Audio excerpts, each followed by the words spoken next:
it's LadyChann rep nonetheless, and welcome to Come Box with Shan. And we've come to chop it up. We've got to chop it up, guys. Dillian Whyte, no fight with Tyson Fury. F the WBC. At this point, I think it's kind of like F all of these alphabet sanctioning bodies, because they're no good. They've got no one's best intentions except for the except for their damn selves. The fighter definitely comes last. Now, let me just put a few things into context. So, Dillian Whyte, I think after what? Let me fix that. When did he actually get the interim title? I think it was in I want to say it was in 2015, 2016. A brief glitch, a brief blip when he lost the positioning to Alexander Povetkin when he got knocked out, but regained it straight back after that. But just rewinding a little bit, you have to bear in mind that Deontay Wilder made it a personal vendetta to basically freeze him out, which Dillian Whyte revealed the text message. That was pretty successful, and that was aided by Mauricio Suleiman, who allowed that to happen, and Dillian Whyte never being ordered to fight the then WBC title holder, Deontay, the Bronze Bomber Wilder. As you know, padded career and still aided to basically fight nobody, to keep the belts, turning money over for Mauricio Suleiman. Now, fast forward, now Tyson Fury's the guy, and still the same shit. Dillian Whyte can't get his shot.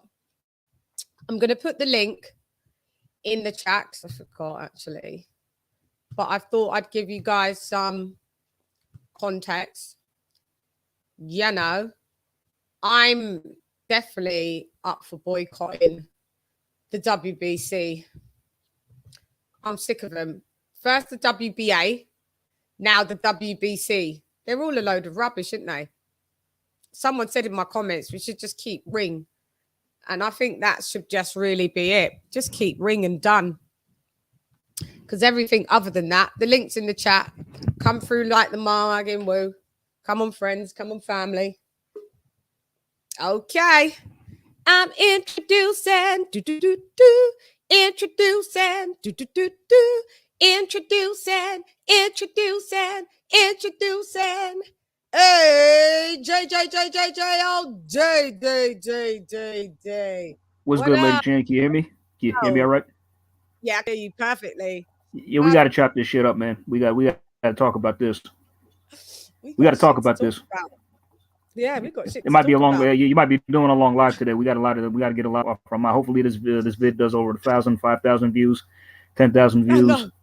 She needs to be said. But I just want to if I may, could I address something right quick? Of course you can. Go ahead. Actually, Dillian Whyte got the interim title when he beat Oscar Rivas back in 2019, 2 years ago. That's when he first won it. So it wasn't as far back as 2016.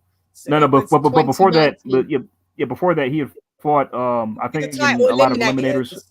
Yeah. He fought. Let me see. He got the silver title. He got the silver title when he beat Hellenius in 2017. And I think one of the Chisora fights was an eliminator as well. But I mean, but bottom line, he's been ranked also #1 for over 1,000 days. Yeah, you know, I mean, I've had it with the WBC. I've just had it with Mauricio Suleiman. I'm tired of it. Something needs to be done. Something needs to be done. I mean, he's got to go. He's a disgrace. He's a cancer to the sport. He is definitely a cancer to the sport. And we are going to introduce somebody else. I'm introducing. Introducing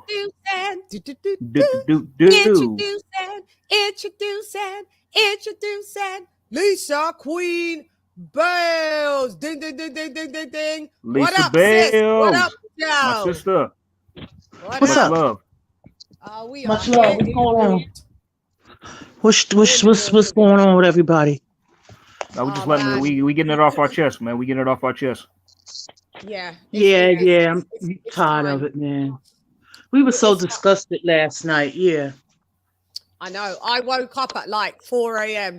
to see all of what unfolded, and I was just like, I had to report. I was just like, this is just sickening at this point.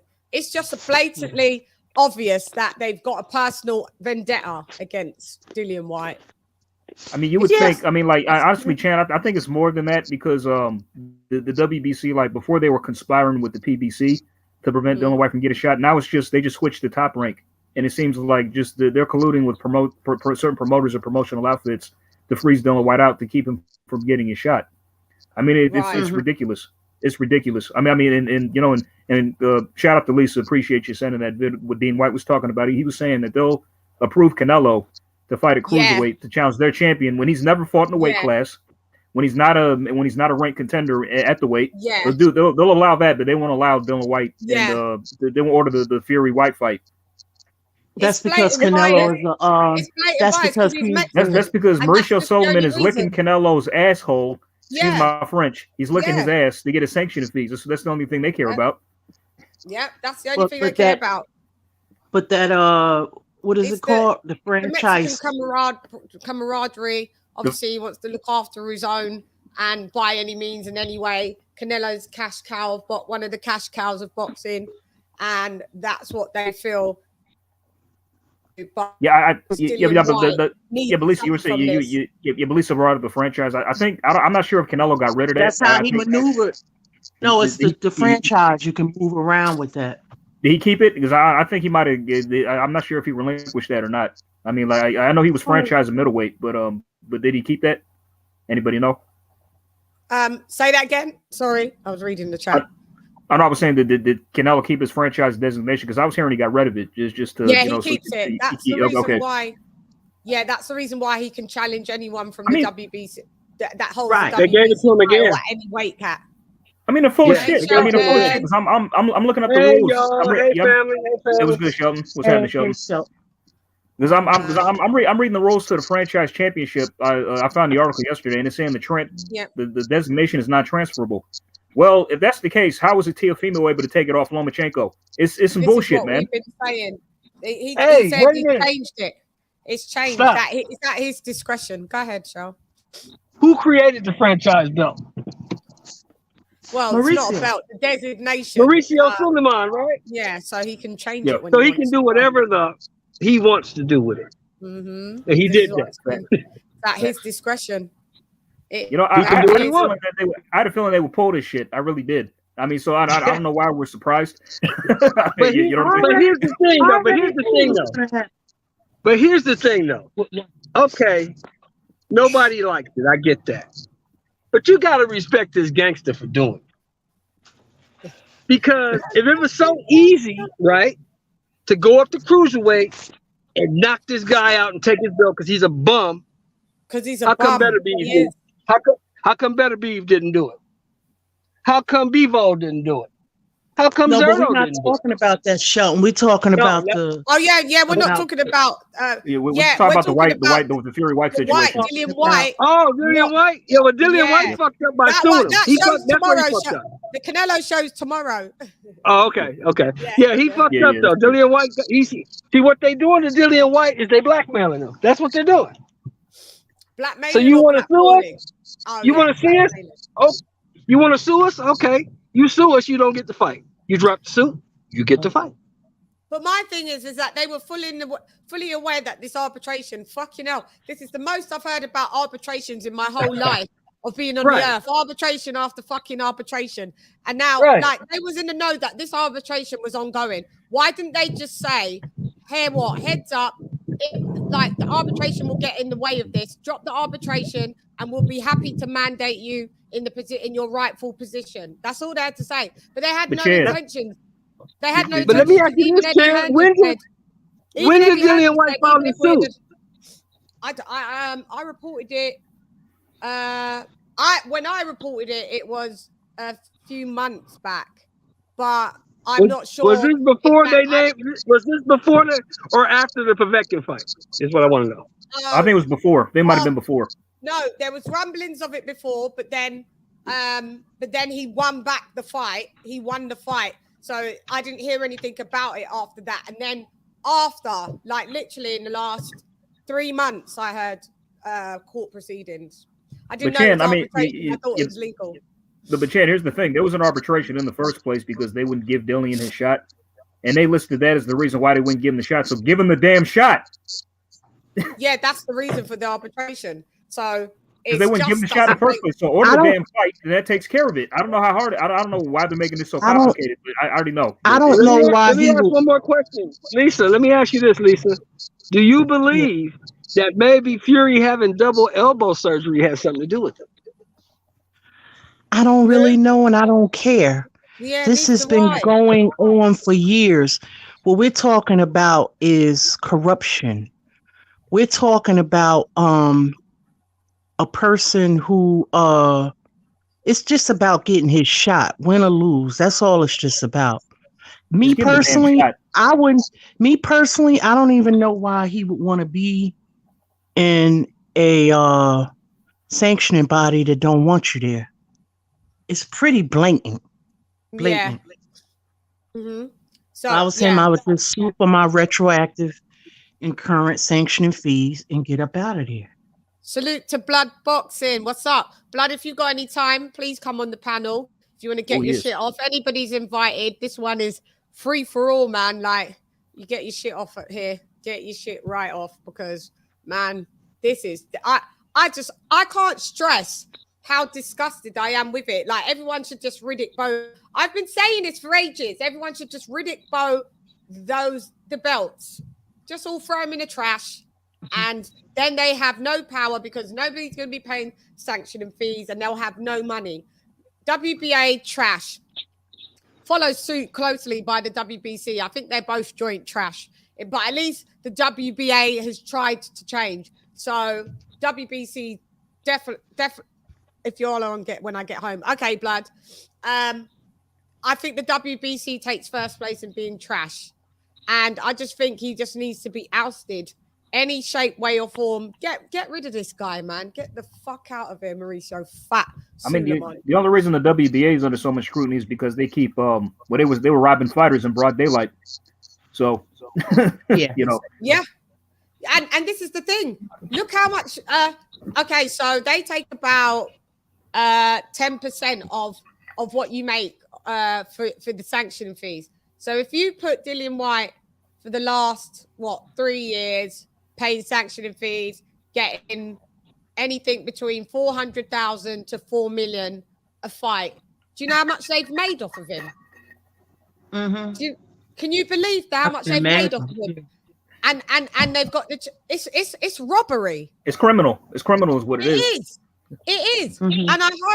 And I hope that once it's when the arbitrator rules, I hope this what we need to make this better is not just rule, give Dillian Whyte back his money. They need to have legislations applied to them now. We need independent adjudicators to oversee like that this type of corruption can't continue in the sport with these sanctioning bodies.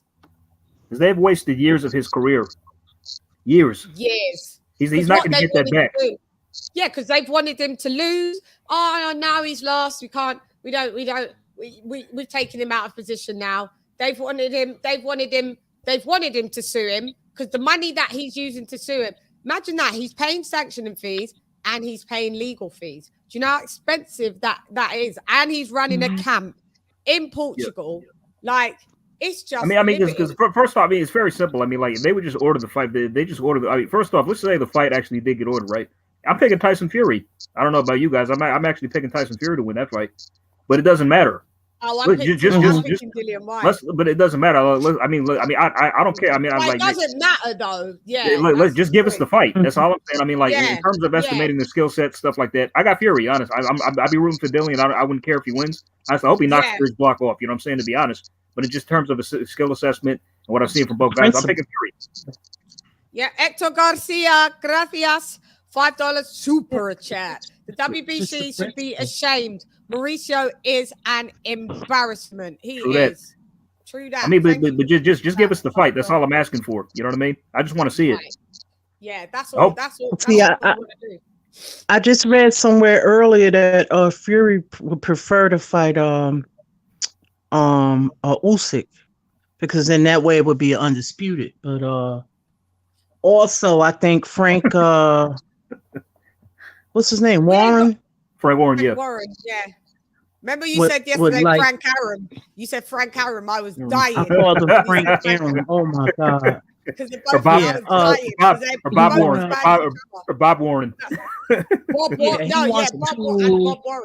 Go ahead, please. Yeah, he wanna maybe like Joe Joyce, because that would be a big fight in the UK. No, it won't. He wants to take a volunteer. Joe Joyce is new. Let Dillian Whyte. They're doing everything, and this is what brings me on to Tyson Fury. Tyson Fury could trump all of this shit and just say, "Hey, I want the fight," and that's it.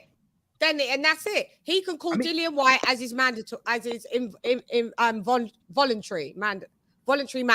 He could call Dillian Whyte. I mean, Chan, it's funny. He said so in an interview himself. Tyson Fury. I remember he said Dillian Whyte deserves his shot. Yeah, but you know Tyson Fury says one thing on Monday. Yeah, you're right. He doubles back and all this kind of bullshit. You're right. Which is annoying as hell. I mean, so this is what I want to speak about with him. He's a part of the drama. Now, all you little Tyson Fury fans that's going to be in my chat chatting shit, or I don't want to hear you guys unless you're prepared to come on the panel and speak. Because at the end of the day, all I'm seeing is people saying Whyte doesn't deserve a shot. Whyte doesn't deserve this. Whyte doesn't. CHANN, where did this comment come from? When did we ever hear that back in the day? When did we ever hear that back in the day? Deserve a shot. What the fuck does deserve have to do with anything? Yeah, he's earned a shot. And Whyte, that's what they're saying. Many times over, he's earned it. It's because they're scared that Whyte may come and upset their Hall of Fame fighter, all-time best heavyweight. In Hall of Fame to me. Yeah, but to them they are. So that's why they're saying this. They're putting out the, the scary stuff. Like, basically they're talking via fear. That's what they're doing. They're talking via fear. If Whyte's a bum, and I remember Tyson Fury saying, "Oh, I'll beat up Deontay Wilder in October.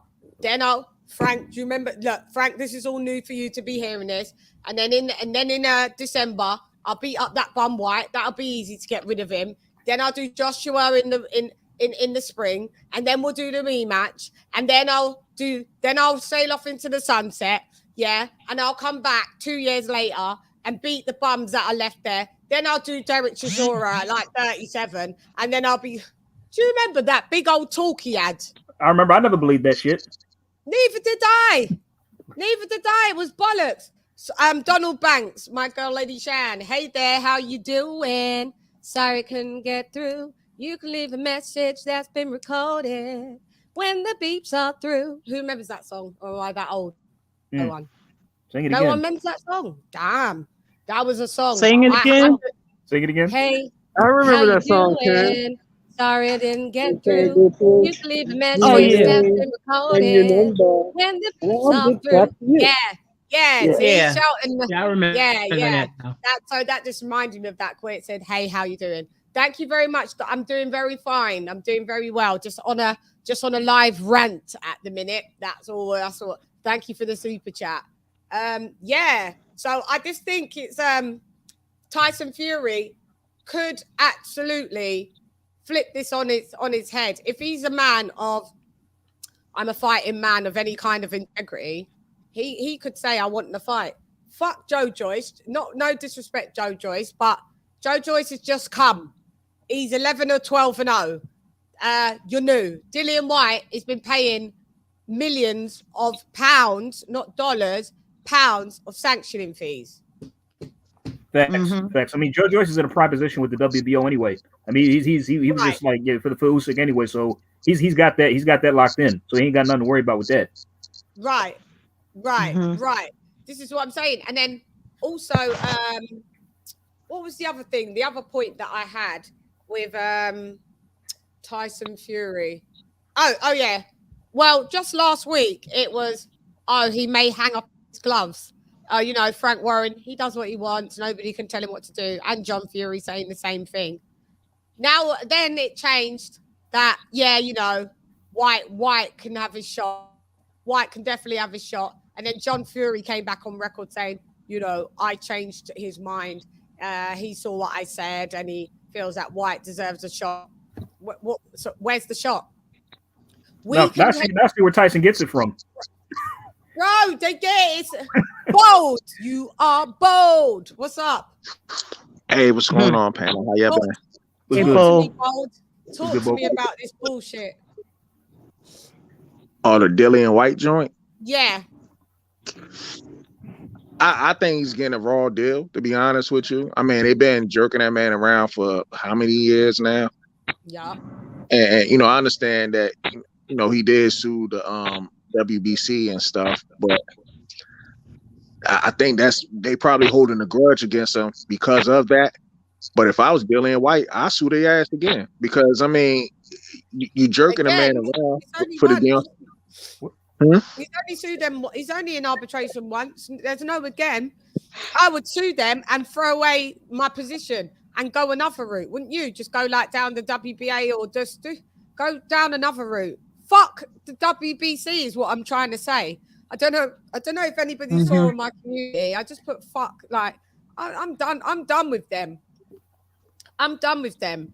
Just I think everybody, but this is what I'm saying in boxing. Everybody's scared to actually do the right thing because the fucking sanctioning bodies have got everybody by the balls that if you don't have a belt or you're not an interim title holder, you've got no leverage. But if you just take away the power of the bully, because this is what they are, they're bullies. They're bullies. Everybody should just, but nobody's brave enough in the 17 weight divisions that imagine if everybody just said that's a WBC title holder, fuck this belt. But my thing, we're all vacating it. That means there's no sanctioning fees going towards Mauricio Suleiman. None. But nobody's got the balls to do that. Now, my thing is this too. WBC probably networking with the WBA, the WBO, the IBF, and they probably try to be like, okay, we got the back end and stuff like that. So if he gonna do us like that, just imagine what he does to y'all. Like they could do some stuff like that too. Fuck all of them. I mean, well, in all fairness, the IBF route, they have been straight shooters, though. I mean, usually you go the IBF route, you will get your title shot. Yeah, the IBF is out. They don't play. I mean, they've actually stripped champs who don't defend belts.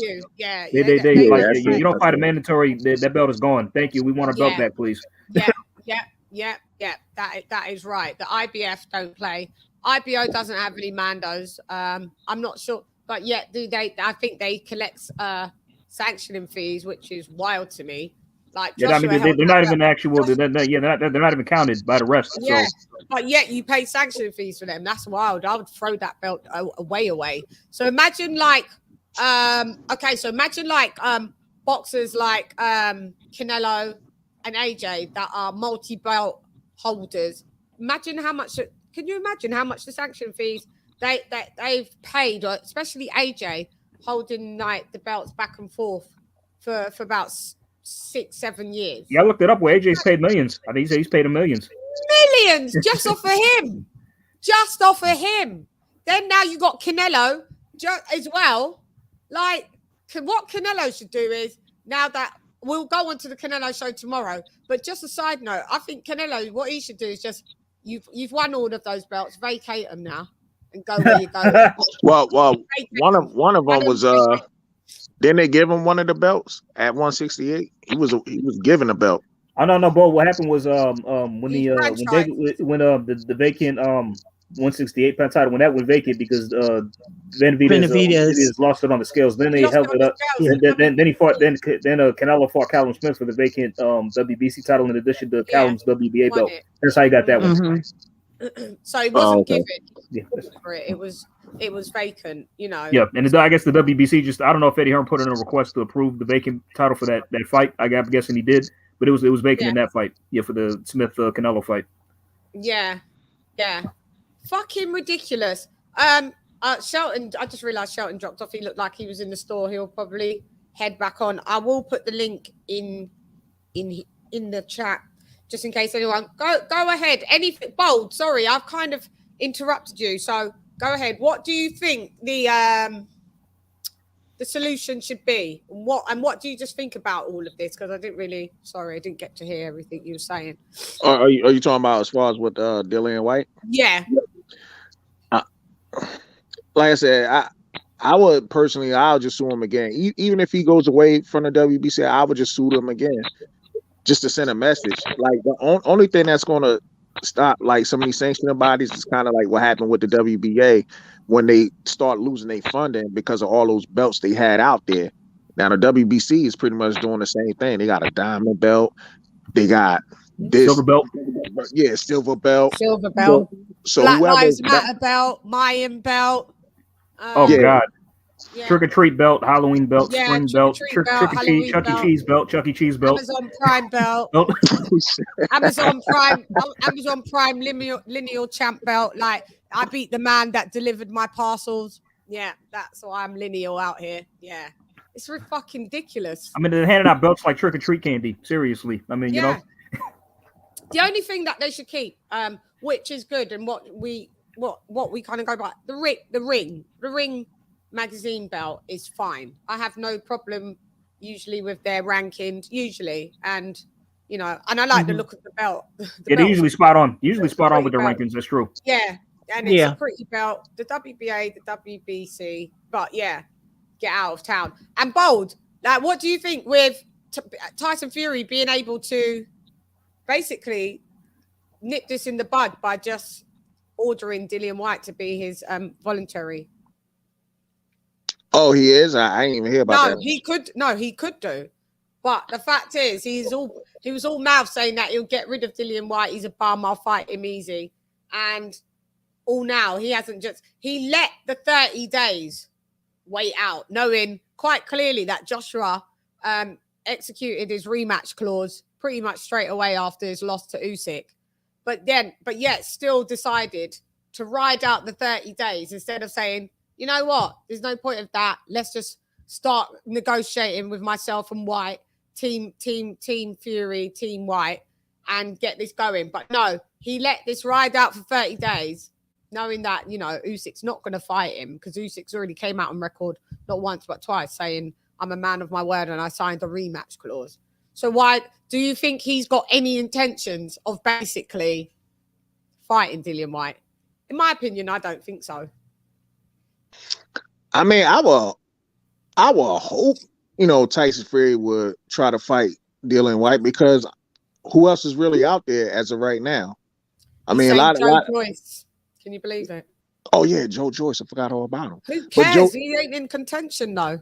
But Joe Joyce is also, he kind of just really started his career out too, right? How many fights he got under the belt, and on top of that, he's an older fighter. Yeah, I know. People forget that Joe Joyce is. He's been around a while. He's 30. He came through late. He's already 36. Already. I think he turned pro. I think he turned pro 5 years ago. I want to say maybe 26. Yeah. I think so. About 5 years ago, after the Usyk fight, right? Yeah. Because he was in the World Series of Boxing. He did that for Usyk there. Then I think he went pro after that. Yeah, so probably about 5-6 years ago. Yeah. So he turned pro very late. He's pretty high up in the WBC rankings, though. He's number 3 right now. So yeah. Well, you know, again, the WBC rankings. Yeah. That's that. Yeah, I'm not can think about that. I ain't gonna lie. I actually like him, man, because he got a great jab. You know what I'm saying? Got a chin. Got a chin too. Yeah. Chin. But what the point is, it's not he. The point is, no funny videos. Joyce is not 33. He's 36. The point is, though, is it's not about him or his age. It's about he's not in line. It's Dillian Whyte. It's Dillian Whyte that's in line, you know? So we shouldn't be talking about any other fighter. Oh, what about this for Whyte? No, Whyte is the mandatory for whoever is the super champion WBC champ. Why are we trying to find out who else that Whyte can fight? Why is Tyson Fury negates all the rules of boxing? That's the issue. Yeah. Well, he's being allowed. He's being allowed to get away with this shit. Because he's special, Chan. He's special. He's special. I don't know. He's especially annoying. That's what he is. He's allowed to get away with this shit. I mean, he basically stole Fury. Fury basically stole White shot years ago. Co-sign it, but I don't co-sign none of that. I'm trying to figure out. I don't co-sign. I'm trying to figure out what did Dillian Whyte do to the whole boxing industry for him to get treated the way he's getting treated? Nothing. What did he do? He's come a long way. He came from probably with Eddie Hearn, and could be that. Don't like Eddie Hearn. It's all like guilty by association. If you don't like the promoter, you don't like the guys the fighters that the promoter promotes.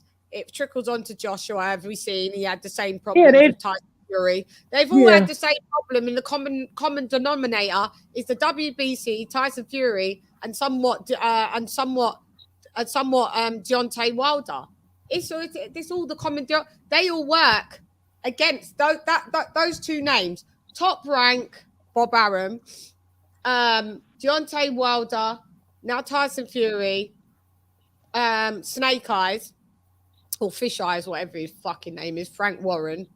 They all work against anything that Eddie Hearn does or is or about. So they fuck up fights that are, as we saw with the possible undisputed. I bet they wish that they fucked off that arbitration now and fought Joshua for the £120 million. I mean, Chan, so didn't you say that Fury had a chance to be? He said he wanted to be undisputed, right? Like he wants to fight Usyk for undisputed. Oh no, yeah. That's what they're saying. He's saying I haven't heard that from his mouth. I think Bold or someone else said that, but anytime I've heard Fury talk, he's like, I've had all of those belts. I don't really care. In my opinion, Fury's never cared about belts. No. With all this, I'd rather fight Usyk for undisputed. If you're saying that you had your chance to do so, Bob Arum, no. That's coming from Bob Arum, yeah. I mean, he had his chance He had his chance this year to do it. It's bullshit. Bob Arum's bullshit as well. I can't take Deontay Wilder stop that one, didn't he? Yes, he did. With his arbitration bullshit. Then we got that third fight. Yeah. Well, they knew. The thing was, Deontay Wilder was in his right to actually have that fight. But it was Tyson Fury trying to fucking abscond as fucking usual from his responsibilities. Yeah. Like, basically, if he was allowed not to do this fight, up to this day, this #1 heavyweight Hall of Famer, like Muhammad Ali, would have still not defended the title. He's only defended the title because he was forced to. Sickening. He never honored his rematch with Klitschko either. He absconded with that. He went into semi-retirement. So this is his MO. This is what he does. So for me to hear Bob Arum say, "Oh, Tyson Fury wants to be undisputed," shut up, Bob. Just shut up. Fuck out of here, dude. Retire already, please. You know what I mean? Yeah, just retire. You're 90. Keep saying it, mate. 4 or 5 summers left. Go and enjoy them. Fucking hell. You're not going to be here for long, and you're just still here, just being a fucking cretin. He's a cretin. Go and look up that word. Anybody doesn't know the definition of a cretin. That's Bob Arum. He's racist. He's full of shit. And I just don't like the man. St. Don, I know you're an avid Fury fan. Borderline fanboy. You're calming your little self down because you used to be in my comments talking a lot of trash. But I noticed, you have to approach the Queen with a little bit of more respect than what you had done. So... there's always a change. People can change in life. That's why I entertain you.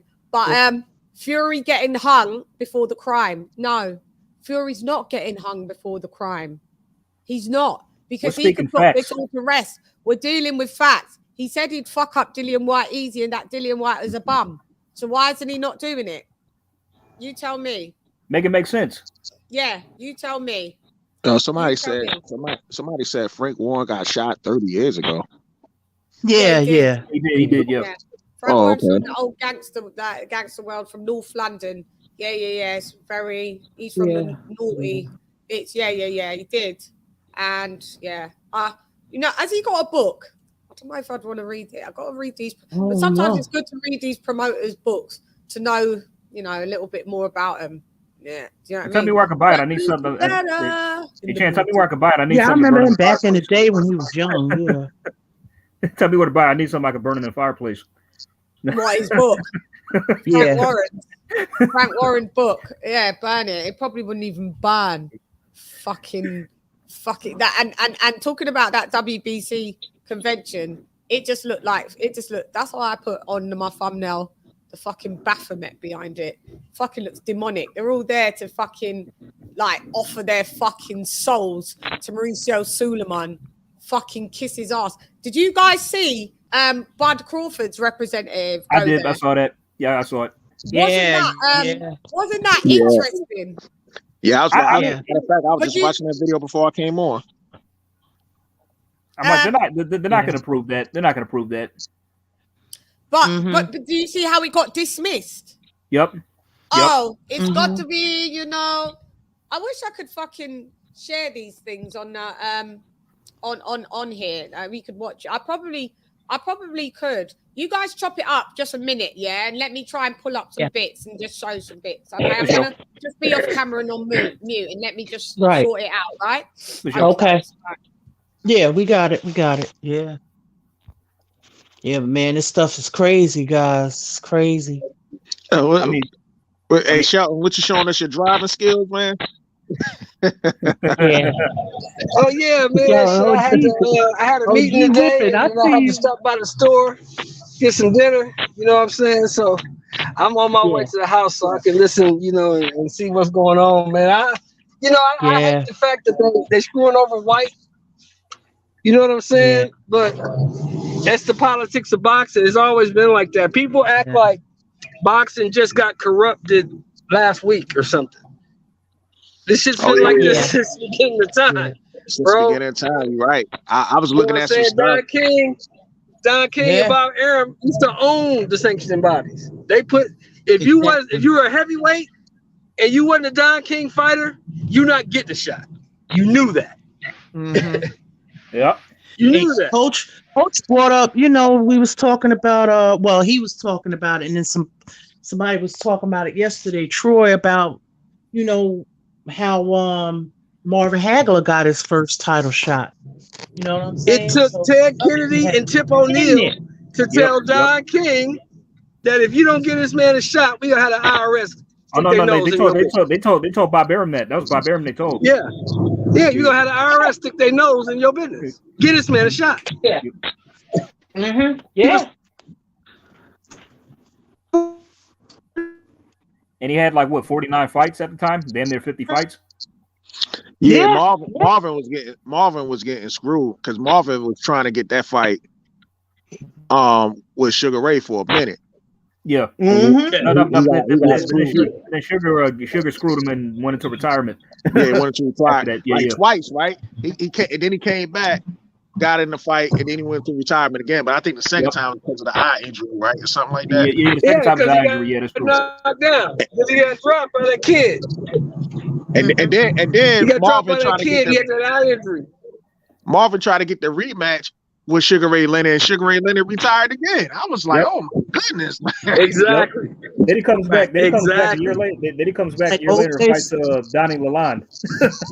Yeah, he waited till Marvelous retired, and all of a sudden it was like, I'm back. Sugar did him dirty, man. I ain't gonna lie, he did him dirty. Yeah, Hagler, man. But Hagler, see that, and that's what I say for these new guys. What did he do when he couldn't get the right fight? He made his own path. Bring them all. I'll fight anybody. Bring them all. And it's not after that debacle in Vegas with Vito Antuofermo. What'd he say? I will never allow this shit to go to the cards again. And he did. These are my judges. These are my judges. And he held up his fist. Now my thing is, I do agree. Make your own path, right? But the politics of boxing will need to stop you from that, man. The only reason why I say that because one of my friends, I like Demetrius Andre, right? I know people try to beat up on his resume. I like him too. The man been trying to fight everybody, and it's always they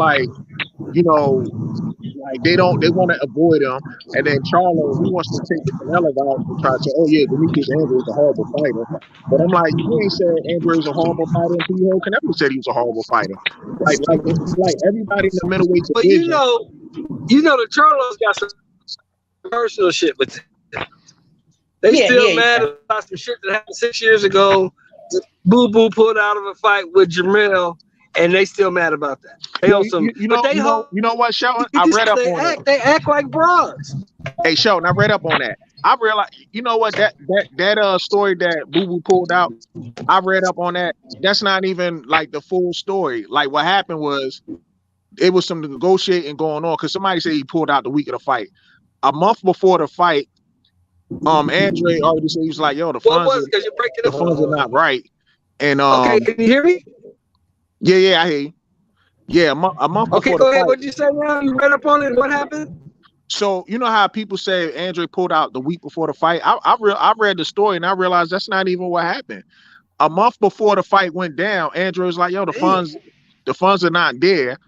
So they temporarily stopped the fight, and then next thing you know, I think like 2 days later, somebody else came and said the fight is back on, but the fight was never even back on.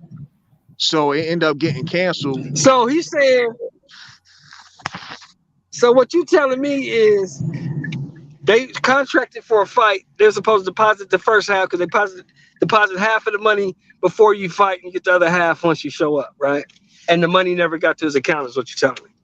No, I'm saying that they started saying like, yo, the money isn't right. And this was like a month before the fight because people be saying like he pulled out the week of the fight. Sorry, guys, can you see me sharing this, right? Okay. Yeah, we can see it. Yeah, yes, we can. This is just my report. We may as well just do it because it has it on here. Tell me if you can hear audio. Is it on the Black Friday sale? Yeah, that's we what you hear want to show us, Chan, the lit Black Friday sale? Yeah, I can hear it. We know. Chan, you there? Yeah, we can't hear it now. Yeah, we can't hear you now, Chan. Chan? Oh, Channy is gone. But hey, Shelton, all I'm saying is that there are fighters that have been trying to make fights with everybody. Like Crawford been trying to make fights, and it's always like some type of politics going on. Saying, you know, I mean, guys, fellas, my thing is this: if the Charlos are that angry, if Jamal is so angry about it, okay, well, why don't settle it in the ring right now and get paid millions? I know, don't want that. Why is it going big? Broadcasting from Cincinnati, you're listening to the Ringside Reporter podcast. All Ringside Reporter. Hello. Yeah, that's Beast online. Hi guys. So we got it. The WBC. Can you hear me though? We be crooked. Yeah, we can hear you now. Yeah. Convention. No, but can you hear the report? Yeah, we can. Yes. Oh, I can't. Which is weird. And blow smoke up it. Mauricio Suleiman convention is running. You know, it's almost like some Illuminati devil worshipping. They're all at some type of thing. Anyway, Bud Crawford sends a representative to pledge for the Spence fight, to petition for it. Stand by. So this is the representative. Good afternoon. My name is Chico Lopez, and he was smart because he sent a Mexican guy, Lopez. I bring a message that might be a little bit off the field, but I have a kind request from a boxer, a champion, who used to be our champion at 140 pounds, unified champion, undisputed. His name is Terrence Bud Crawford, and he would love for you guys to review this case for him to become the mandatory at 137 pounds. Crawford is the WBO champion, and he will be fighting against John Porter on Saturday. Shout out to Chico Lopez. Like to guys review his petition for him to become the mandatory at 147. That's why I said Shelton, put yourself on mute. That has come through the promoter.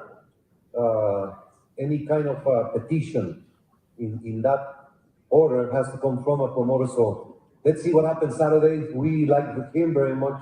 He's a great champion, and everybody wants to see the winner of this fight against Spence. So that would be something very good. You can see his rep said after Suleiman's always wants to be shutting shit down. Mauricio Suleiman. Let me get myself back on camera. Can you hear me? Yep. Mauricio Suleiman basically rubbished that and told him, as you heard, I don't know if I may have cut that bit out of him saying that basically the situation, it needs to be done via a promoter. Full well knowing that there are fighters that, what about fighters that don't have promoters? Bud don't have one. But Bud technically doesn't have one. This is what I'm saying. His last after this fight, his contract is up. Yeah, so I heard these fighters could use the Muhammad Ali Act if they wanted to. Yep. To push these fights. I've heard that, but I don't know the act like that. Yeah, that'd be an interesting point where your manager and promoter can't be one of the same entity. But thank you, Chan, for pointing that out, that the representative was Mexican, because if he was black, he wouldn't have made it 10 feet. He wouldn't have made it nowhere. He wouldn't have been ousted. He wouldn't even have got to the gate. To Ross, let's just have it right. Don't care, don't like it. It's true. Bud did a good move by sending Senor Lopez to give himself half a chance to make this fight, which I find very interesting. Muy interesante. They're not going to prove it, though. They won't allow that, though. They're not going to prove it. But it's shot down because it has to be done by a promoter. Why does it have to be done by a promoter? Why? There's always a loophole. Do you see what I'm saying? But Canelo can come through and say, I just want to fight fucking... I bet if Canelo said I wanted to fight Anthony Joshua, they'd be like, yeah, go on. Yeah, exactly. His trainer doesn't hold the WBC, but go on. Yeah, but his trainer could ask, oh, could we fight along a Makabu? Sure, no problem. Yeah, when do you want to do it? and that's the thing. Like Ness, early this morning, Ness was man, I had to get on Ness, man. Ness was capping this morning, did you see the cap? Did you see man. I had to get on him this morning because he was talking about how about Crawford move up 30 pounds to go fight David Benavidez. I'm sitting up here, I'm like, dude, like everybody can't just everyone can't just move up. And you're not gonna get immediately approved for a title shot, especially if you ain't got the money or the backing. They're not just gonna approve you moving up 30 pounds and get a title shot. Like nobody can't do that. Why does he have to do that anyway? Bold, it was sickening to Chulo. Yeah, he's on live now. It was sickening to hear that. He capes and he caps, and I'm gonna get him tomorrow about all of this shit because it's annoying. I thought I was the only one that heard it, but Bold heard it. It was a I had called in on the show. I was like, yo, did you call in? I was like, Nash, you capping, man. And I told him he was capping. I was like, dude, I said you went from a Canelo hater to a Canelo fan boy overnight. It was you. I think I heard that, but I was kind of in and out watching other reports, and I saw people in the chat going, "You went from being a Canelo hater just the other day, talking about Caleb Plant is the best thing since sliced bread, and now all of a sudden, oh, we're Canelo haters. We're the Canelo haters, and everyone should move up and do what Canelo's done. I'm gonna get him tomorrow. Y'all want to know what's funny? Like, I saw a comment, everybody was saying that Caleb was an honorary member of the black community, but after the Canelo fight, he lost that pass. I knew that would happen. I knew that would happen. Lisa, I knew that would happen. I said, look at them. They're all because it's the pro PBC fanboys that are just endorsing him.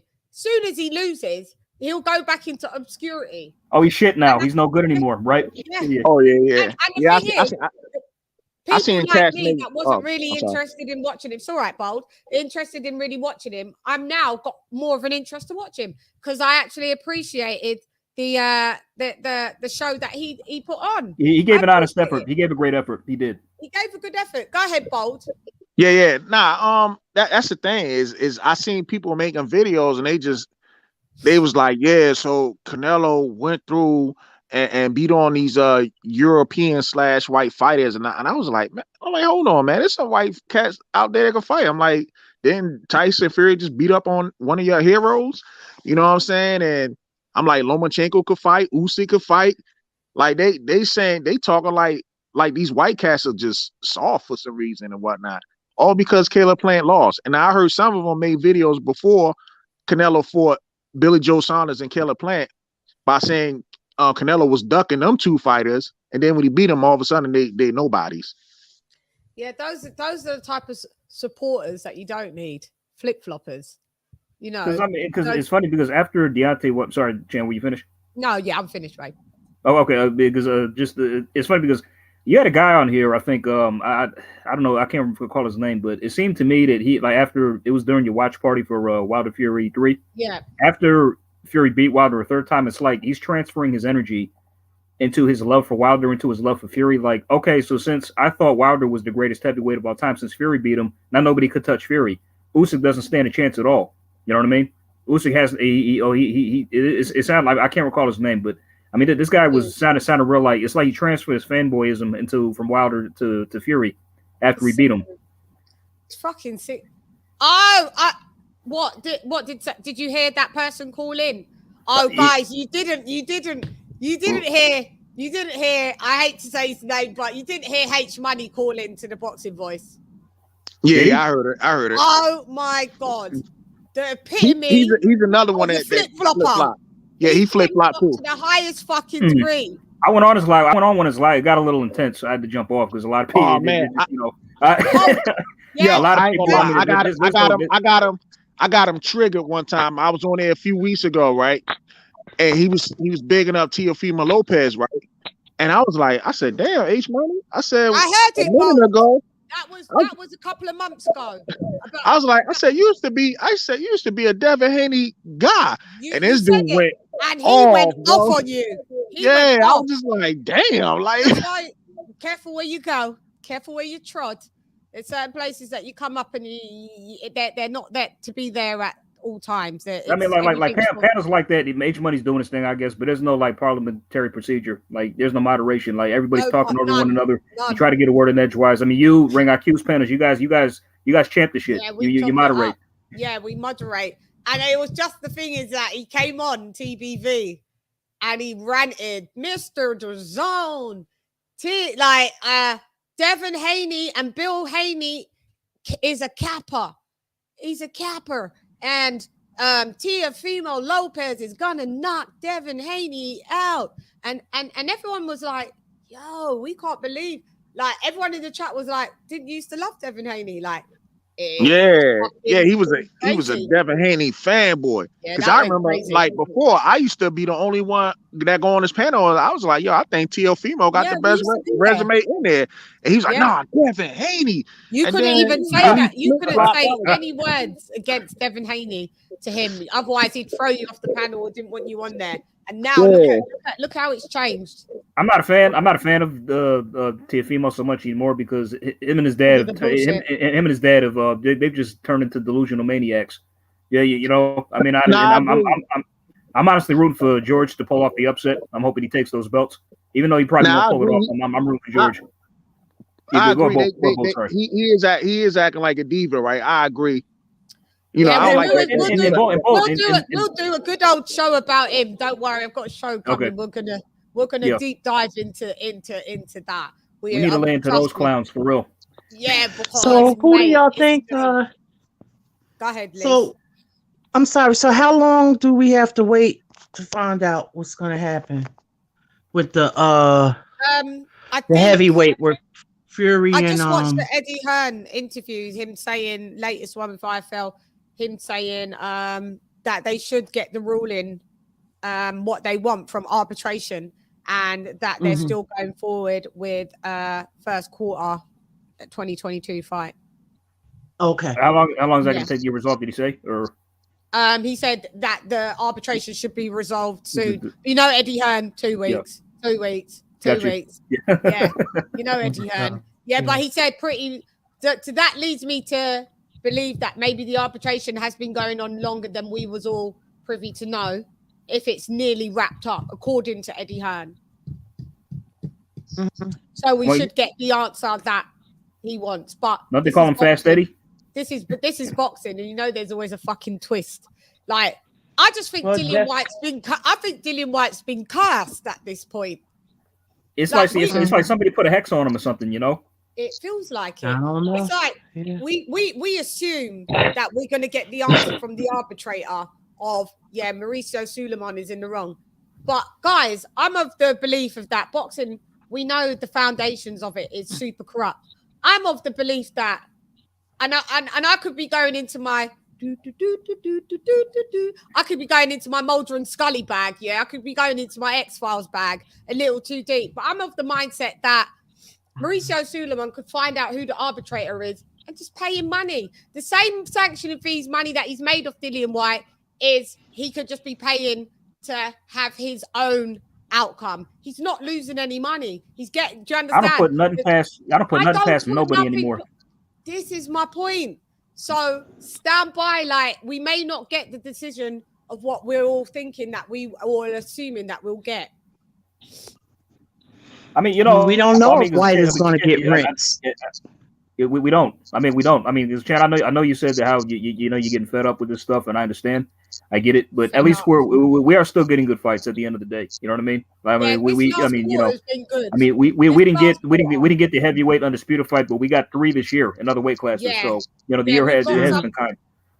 Yeah, we've got like this last quarter, it's been very enjoyable. It's been lit, man.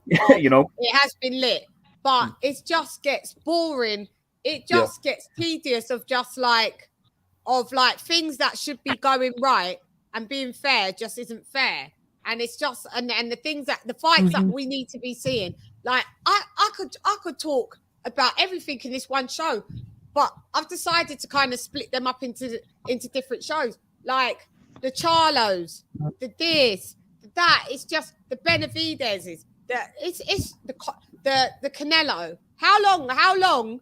Like, and it ruffles people's feathers. How long are we going to be fucking talking about Canelo? Like, when fucking Josh Taylor won undisputed, there was no ongoing worshipping. Nobody barely talked about it. When Alexander Usyk was undisputed at Cruiser, no one really even said nothing, to be honest. Well, I mean, because those guys, I mean, I can tell you why, because Josh Taylor and Usyk, they were kind of unknown to casuals, especially here in the States. And Canelo's kind of the face of boxing out here in the U.S. Yeah, but it doesn't matter. How long? I get it. I know. Yeah. But at the same time, too, I would say this, though. Huh? I'll say this, though. Alexander Usyk and Josh Taylor isn't like they actually fighting the best. They're not like just jumping and fighting. This is what I'm saying. Yeah. But I'm saying but they don't have the money. They don't have that type of money. I don't care. This is I understand that. But what I'm saying is that they deserve the same. Sorry, go. They deserve the same, didn't it? Everyone keep the same energy. At the end of the day, Alexander Usyk came through but by the time in his 15th pro fight, he was still undefeated and undisputed, moves up to heavyweight, beats arguably the best number 1 or number 2 heavyweight boxer, cleans off all his belts. And, you know, that got hurrahed for about a week. And, you know, and that was it. And then we've got Josh Taylor that comes to Las Vegas, beats the dude in his backyard, Jose Ramirez. They try to rob him, by the way. They tried to rob him. They tried to clearly rob him when we saw them scorecards, right? And it's only because he dropped Ramirez, twice? Twice, yeah. If he hadn't got those knockdowns, he wouldn't have won the fight. If he hadn't got them knockdowns, they would have tried to say it was a draw or he lost. So he did an amazing. There's no dispute at 140. He's one of 6 people that are on the undisputed list. We don't hear anybody ranting and raving about him. Don't forget 7. Don't forget TFimo. Yeah, don't forget but my him. thing is this too. I can't wait to do a show on him, love. No, my thing is this. I can't wait for that. Yeah, so what I'm saying is, Canelo, it was a great thing what you did. It's great. Like, I'm always up for undisputed. Undisputed trumps everything for me in boxing. Undisputed, amazing. But how long are we going to have to keep fucking going on like we need to bow down and worship? It's fucking long. It's like draining the life out of me. Canelo. I absolutely rooted for Canelo anyway. I've always called Canelo who I think is going to win when fighting Canelo, just because of the knowledge of what I have of the other fighters and versus Canelo. So usually I call it for Canelo to win. I don't think Canelo's unbeatable. Obviously he's been beaten, but I don't think like going forward he still won't be beaten. But I'm fucking sick of it, mate. It's boring. Tomorrow I'm doing a show on him because, you know, I'm a content creator and you know, you got to cover some of the topics. But I'm bored of the Canelo shit now. Like, I want everyone to move on. Hey, can I say this real quick? There's other stuff in boxing, mate. There's other stuff in boxing. And it's like, how long are we going to be talking about that he got undisputed? Amazing. Hey, can I say this real quick though? Yep, sure you can. So see, the thing is, because I know some people say, oh, just, you know, go under if you do like Canelo, you could pave your own way. Well, Josh Taylor paved his own way, and like you said, he's not getting any recognition. He did it in 18 fights. He did it in 18 or 19 fights. He became undisputed. Like, Canelo's been around the block for 57 fights, 57, 58 fights. Like all I'm saying is, it's amazing, but just keep the fucking same energy. The young lad from Scotland fucking did it in 18 fights. Yeah, that's what I'm saying. Like, so just because somebody because like I said, I hear like a lot of like, even as just do what Canelo did, but there are people that did what Canelo did and went undisputed, but they're not getting recognition. It's because at the end of the day, it's all about marketing. Like, if Josh Taylor was marketed the right way, he'll be the man. Even you know, at undisputed and everything. Like Terrence Crawford was undisputed at 140, and he been doing his thing at 3. He was a Ring Magazine champion, like 2 different divisions, and they still don't market him. So it's all about marketing at the end of the day. Because it's pure bullshit. This is what I'm saying. It's not about marketing. It's also about Lisa. It's also about the fan base that just go on hyper mode, like with all this Canelo. I remember when Mexican Americans and Mexicans themselves couldn't give a fuck about Canelo. I remember it quite clearly. They barely acknowledged him. They weren't singing his name off the rooftops. No, they weren't. No, that's because he's really Irish. Yeah. Go ahead, Lisa. Go, Lisa. I was gonna say, every so often you get a fighter where their star is just so bright in their star power, and this was like with Ali, Mike Tyson, you know, where like Floyd Mayweather. So these fighters come along every so often, and it's kind of, you know, everything that they do is, you know what I mean? Like boxing is almost centered around them. So that's what's basically going on right now. So what happens is you know, but that's for these boxers. See, Canelo got a great team behind him. Sorry, Bruce. Sorry to cut you, Lee. Bruce, sorry to cut you, Lisa. I'm going to go hold your thought. Bruce, sorry, I didn't know you was backstage there. Hey, John, how you doing, man? You are. There's our camera. What's up, Bruce? You look amazing. I just got one. I'm testing it out here, man. You look well. Thanks, Bruce. Man. Thank you. You look well too, man. You look well. Like it's set up. Like it's set up. You get to see what people really look like. 66-0, man. You know, hanging in there. Going strong, yes, sir. I thought you was going to be. I like your setup. My image of you. But I remember you did say you was in pretty good nick. My image was you that you was going to be a little bit stocky and tubby. It's totally the opposite. Oh, I can show you some pictures of me then. That was 20 years ago, man. Yeah, I don't hit the iron like I used to, but I love the boxing more than I ever did. Now it seems, you know. I sit here with my Coca too. This is my anti-anxiety medication here. Anti-anxiety medication. Here. Bev, thank you, babes, for the super chat, for the $4.99 super chat. Massively appreciated, gorgeous. And thanks for supporting me. You've always been supporting me from jump. And have you started your channel yet? You said you was going to start your channel. Yeah, I did a couple of lives and just getting started, getting the feel for it, you know. And you know me, man. Yeah. I love to talk boxing. I love to talk nutrition and health. I like to talk professional wrestling. I like to talk jazz, and I like to talk fine weed. So if I can get some respectable people to come on and join me, you know, and just have a good common, you know, just have some respect for everybody on there, and you know, it's open to everybody, man. Yeah, well, let me know when you're doing it. I need to subscribe. But I'll drop a link. I'll drop a link in the chat. Yeah. So we can all sub, and then we can all, you know. And these guys is haters in the chat. I don't rate. Say it, Lisa. Crawford, Who's in the chat? No, I'm just saying, man. No, I'm gonna just disregard them. No, yeah, you're the moderator, so you can literally, technically, still just fucking time him out if you want. No. I'm saying whoever it is. Don't rate Crawford much. Why? Yeah. You know what? People are just haters, though. You know what the problem is? You know what the problem is? People who say stuff like that, it's either they're just haters, or they got some kind of agenda that they're trying to push. That's it. Yeah, always. He better than Tyson Fury. I said it. He was undisputed in the weight cap that Josh Taylor is now undisputed in. So, Bruce, tell me about your views now about this WBC and Dillian Whyte.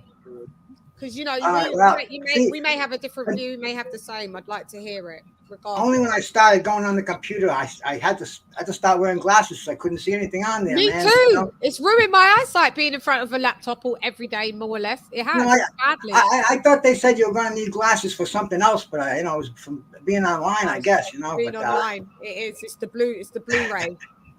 But unfortunately, in my old age, I got to wear these Coke bottles. But hey, man, it's. Oh no, man! As long as you can see, man. Okay, bro. So what's about Dillian Whyte, man? What's the beef on him? Okay, so Dillian Whyte, they had to wait to go to the convention to petition to see what was going to happen if he was going to be ordered to fight Tyson Fury. You know what they fucking turned around and said? Basically, no, you've got us in arbitration, and because you've got us in arbitration, we're not ordering you as the mandatory to Tyson Fury. Oh, what does he expect? You're suing somebody, and then you want them to do you a favor. And Dillian Whyte, all he does is suing them because they haven't done it. That's why he's suing them. Why doesn't he follow up through with his contract to Otto Wallin? He pulls out with an injury, and he's automatically gets a mandatory title shot. I mean, that just doesn't. He had that title shot. He won that from Oscar Rivas in.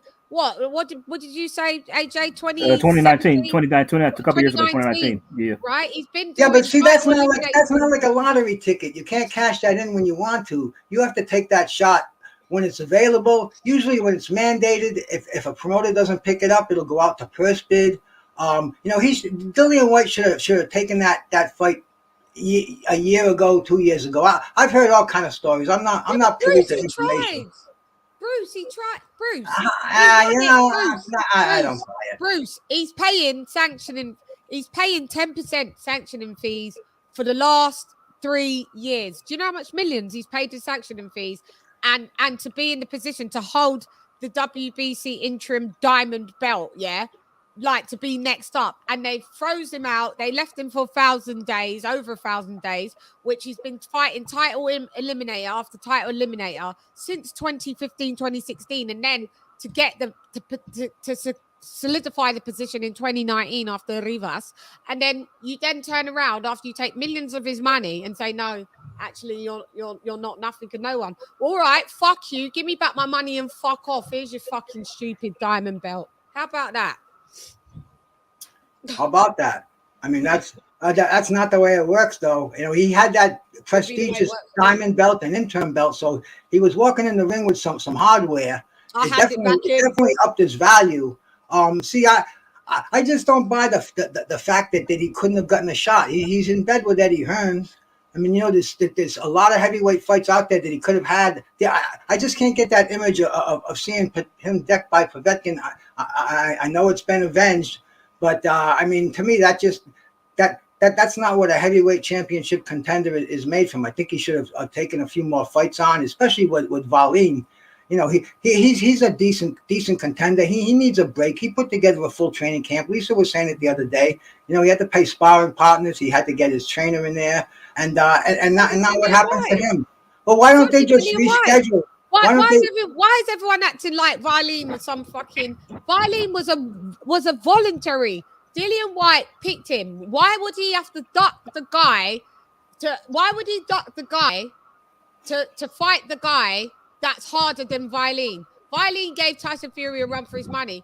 If Dillian Whyte pulled out of this fight to then go and fight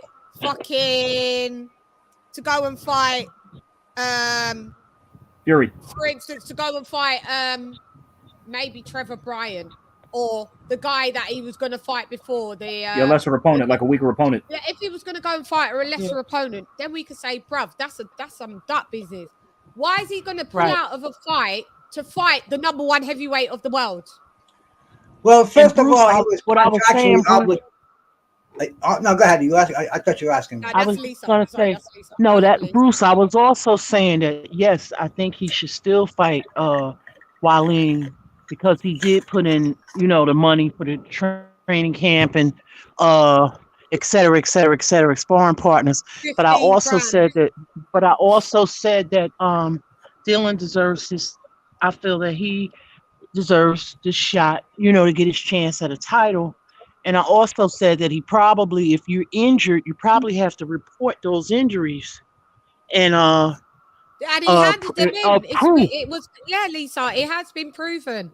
It just because it hasn't shown them online that the WBC came out and said, I fucking reported it. Don't you lot watch my fucking reports? Came out and he said that he provided the evidence. He has a legitimate shoulder injury. Right. So people, the reality of it is this: is that people just do not like Dillian Whyte. I'm not saying I think Dillian Whyte done set the record of being the longest mandatory, huh? Longest 4 years, nearly 4 years by the time this all kicks off into fruition. I mean, it's just corruption. It's just corruption at the end of the day. Corruption ain't even a good enough word for it. It's disgusting. I'm so lucky that I absolutely missed the interview, like on TBV. That I was supposed to be a part of the interview to actually interview Mauricio Suleiman. That laptop would have been closed real quick as soon as I came on. Oh, I have to go now. Thank you to TBV anyway. Click. Like he would have been off. He would have been off. That's why God don't make mistakes. God was like, nah, bitch, you're gonna oversleep today. You ain't gonna wake up for this interview. And I didn't, which is crazy. And Frank Warren, I missed as well. I can't stand that guy. I can't stand him. I missed both of them. I missed both of them because I'm gonna ask the questions that everybody would love to ask. I don't understand why when people get these people on their platforms, they fucking pussyfoot around. I mean, nobody keeps it real anymore. Nobody keeps it real. Blazing. I'm not saying you come at them guns blazing. Obviously, you be respectful, but you ask the questions that everybody wants to ask and hear the answers to. One question I'd ask is like, Mauricio, why won't you give Dillian Whyte his title shot? Oh yeah, I missed Bob Arum as well. I missed 3 good interviews. Yeah, I missed that one as well. I mean, that's what I'd ask. Like, why can't Dillian Whyte get a shot? I would ask that as well. I would ask that as well. Yeah, could you imagine me interviewing Bob Arum? Like, right, Bob, LadyChann here. You've got about 4 summers left, so I'll make this quick. What are those pictures you holding up, bro? Go ahead. Magazine. What are those pictures you holding up, bro? What are those pictures? Hagler. Oh, that's Ring Magazine. Okay, 1985. R.I.P. I need to Marvin subscribe Hagler. to the Ring. Do you know that the fucking magazines are really expensive? Boxing Illustrated, Roberto Duran, Wilfred Benitez. They're expensive. Is that you, Bruce? Oh, you know what magazine really expensive? Rolling Stone. Bruce, go. What's up, man? Bruce, hold it back up, bro. Bruce, hold it back up. Oh, wow. It's the baddest of them all right here, my bro. Mike Tyson. He's number 2. He's number 2. Wow. You know who the number 1 heavyweight You know why is. they're expensive? Because they're like collector's items in the Oh, yes, they are. Yes, they are. Yeah. I like your man cave. Hey, yo, have you heard about Mike Tyson? I like your man cave. I know, very nice man cave. Oh, that's my living room. I actually took it over. I got to give my credit to my wife. She just said, go ahead. Because I'm on all the time. And she knew I got the camera, so she goes, you might as well make it look like you're a boxing fan. Yeah, so she put my shit behind me. Oh, your magazine's are in great condition. Hold it up while you're talking, Bruce. What camera did you get? Because it's showing really, really good quality. You know, bro, I got this cheap little. I don't even know what it is. I have these computer people that I work with. These 2 friends of mine, and they bought me this camera. It cost $40. You lying, and everyone's like, I've got the Canon 5600. Yeah. spending $5 million on a camera, and you got the good one for $40. Yeah. Okay, here's the. There he is, right here, man. Here's the greatest. The #1 heavyweight of all time. Shelton's Kizai. Hold on. Hey, Shelton, did you say Mike Tyson was the #2 heavyweight of all time? No, he's #2 baddest man. That's the baddest man of all time, Muhammad Ali. Who would you say is the #2 after Ali? Would you not say after Tyson? Ali, the #2 heavyweight all time? It's hard. It's hard. Oh, that's wicked, Bruce. That's a because there's so many people that are of great ilk that can fight. You know who I would say? You know who I would say? This guy wasn't too shabby. He's not too shabby. But I would have to say Joe. I would have to say Joe Louis. Yeah, the Braun Bomber. Yeah. The Braun Bomber. Or Jack Johnson. You can say Jack too, because he did it in a worse time than anybody. Yeah, Duran is the #1 lightweight in history. The #1 lightweight ever. Yeah. That's just after he beat Davey Moore at the Madison Square Garden. Guys, the next rewatch we're doing is a Roberto Duran fight. Which one? Let's do the one with Ken Buchanan. I don't think it was. No, that's a knockout. We can't get that. We can't do that. No. Yeah, it was. Fuck, man. I mean, I could sit here and I probably have 200 boxing magazines behind me. Is that my man? Them all day. The Blade? We could talk about them all, you know. But so what I'm gonna do with those, man. Anybody that's sub to my channel, I'm gonna be when I do my lives, I'm gonna be. Hey, what's the name of your channel, Bruce? Bruce, what's the name of your channel? Put it in the chat. It's Bruce Goes. I'll drop it in there. Yeah, Let me see drop the link. Bruce, is that the Blade right there? No, you don't know who that is, man. Look familiar. I thought it was Leon Spinks for a second. Oh, we're gonna do. For a second, I thought it was Leon Spinks. Damn, come on. Who is that, Bruce? Okay, I'm gonna give you some clues. Okay. He beat Ernie Shavers by knockout. That's heavyweight Ron Lyle. That's Ron Lyle. There you go. That's Ron Lyle. Oh, he looked different here. Yeah, he's a badass man. Guys got out of jail for murder. He did 7.5 years for murder. Still cold as a stone. 5 years later, man. Oh, I didn't know that. He was doing. Do you know who we're gonna do? Hey, did you know this? Did you know this, guys? He was doing 500 push-ups a day on a bowl of spinach and water. Then when they moved in the general population where he can get 3 meals a day, he was doing 1,500 push-ups in an hour. Woo! In an hour? Ron Lyle. You can Google that. Guys, listen to me. The rewatch what we're going to do is Marvin Hagler and Duran. 1983. Nice one. That's a good one. Yeah. Great fight. Yes. Yeah. Great fight. Hey, want me to tell you a little story about that fight that happened to me? Yeah. That fight was on. I had just been married. I think that was in 1983, my first marriage. Yeah, November 10th, 83. You're correct. And I couldn't afford to go see it. It was on closed circuit. They didn't have pay-per-view in the house that day, and they had cable, but they weren't offering it on cable. So I had a kid in the house. I had diapers, and it was just not in the budget at the time. So anyway, I was playing with the cable, and the channel was on there, but it was all snowy and everything. And then all of a sudden, boom. I'm watching Frank Fletcher and Juan Roldan fighting, and I'm like, that's the undercard of Hagler Duran. Right. It's on in my living room. And so I made a couple of phone calls. I called a bar down the street. I said, put it on channel 34. And they're like, yeah, man, it's the Hagler Duran card. And anyway, the cable company had just opened up. It was a 9 to 5 office operation. It wasn't 24 hours. They turned it on. Everybody went home for the night. Everybody in town who put it on channel 34 got the Hagler Duran fight for free. And it made the Providence Journal the next day. It's like somebody went to sleep at the switch, and the promoters were pissed off at him. It wasn't supposed to be shown in homes. It was huge. But anyway, the boxing guys were shining on me that night. I discovered it because I was bummed. Yeah, because you didn't have the money. So at the time, it was just one of those things. I was only like in my early 20s, man. Yeah. And you had a baby and all of that. You got it, sister. You got it. You know how I saw that fight, bro? You know how I saw that fight? I saw it on TV for $29.95. Good old days. Nice. Good old days.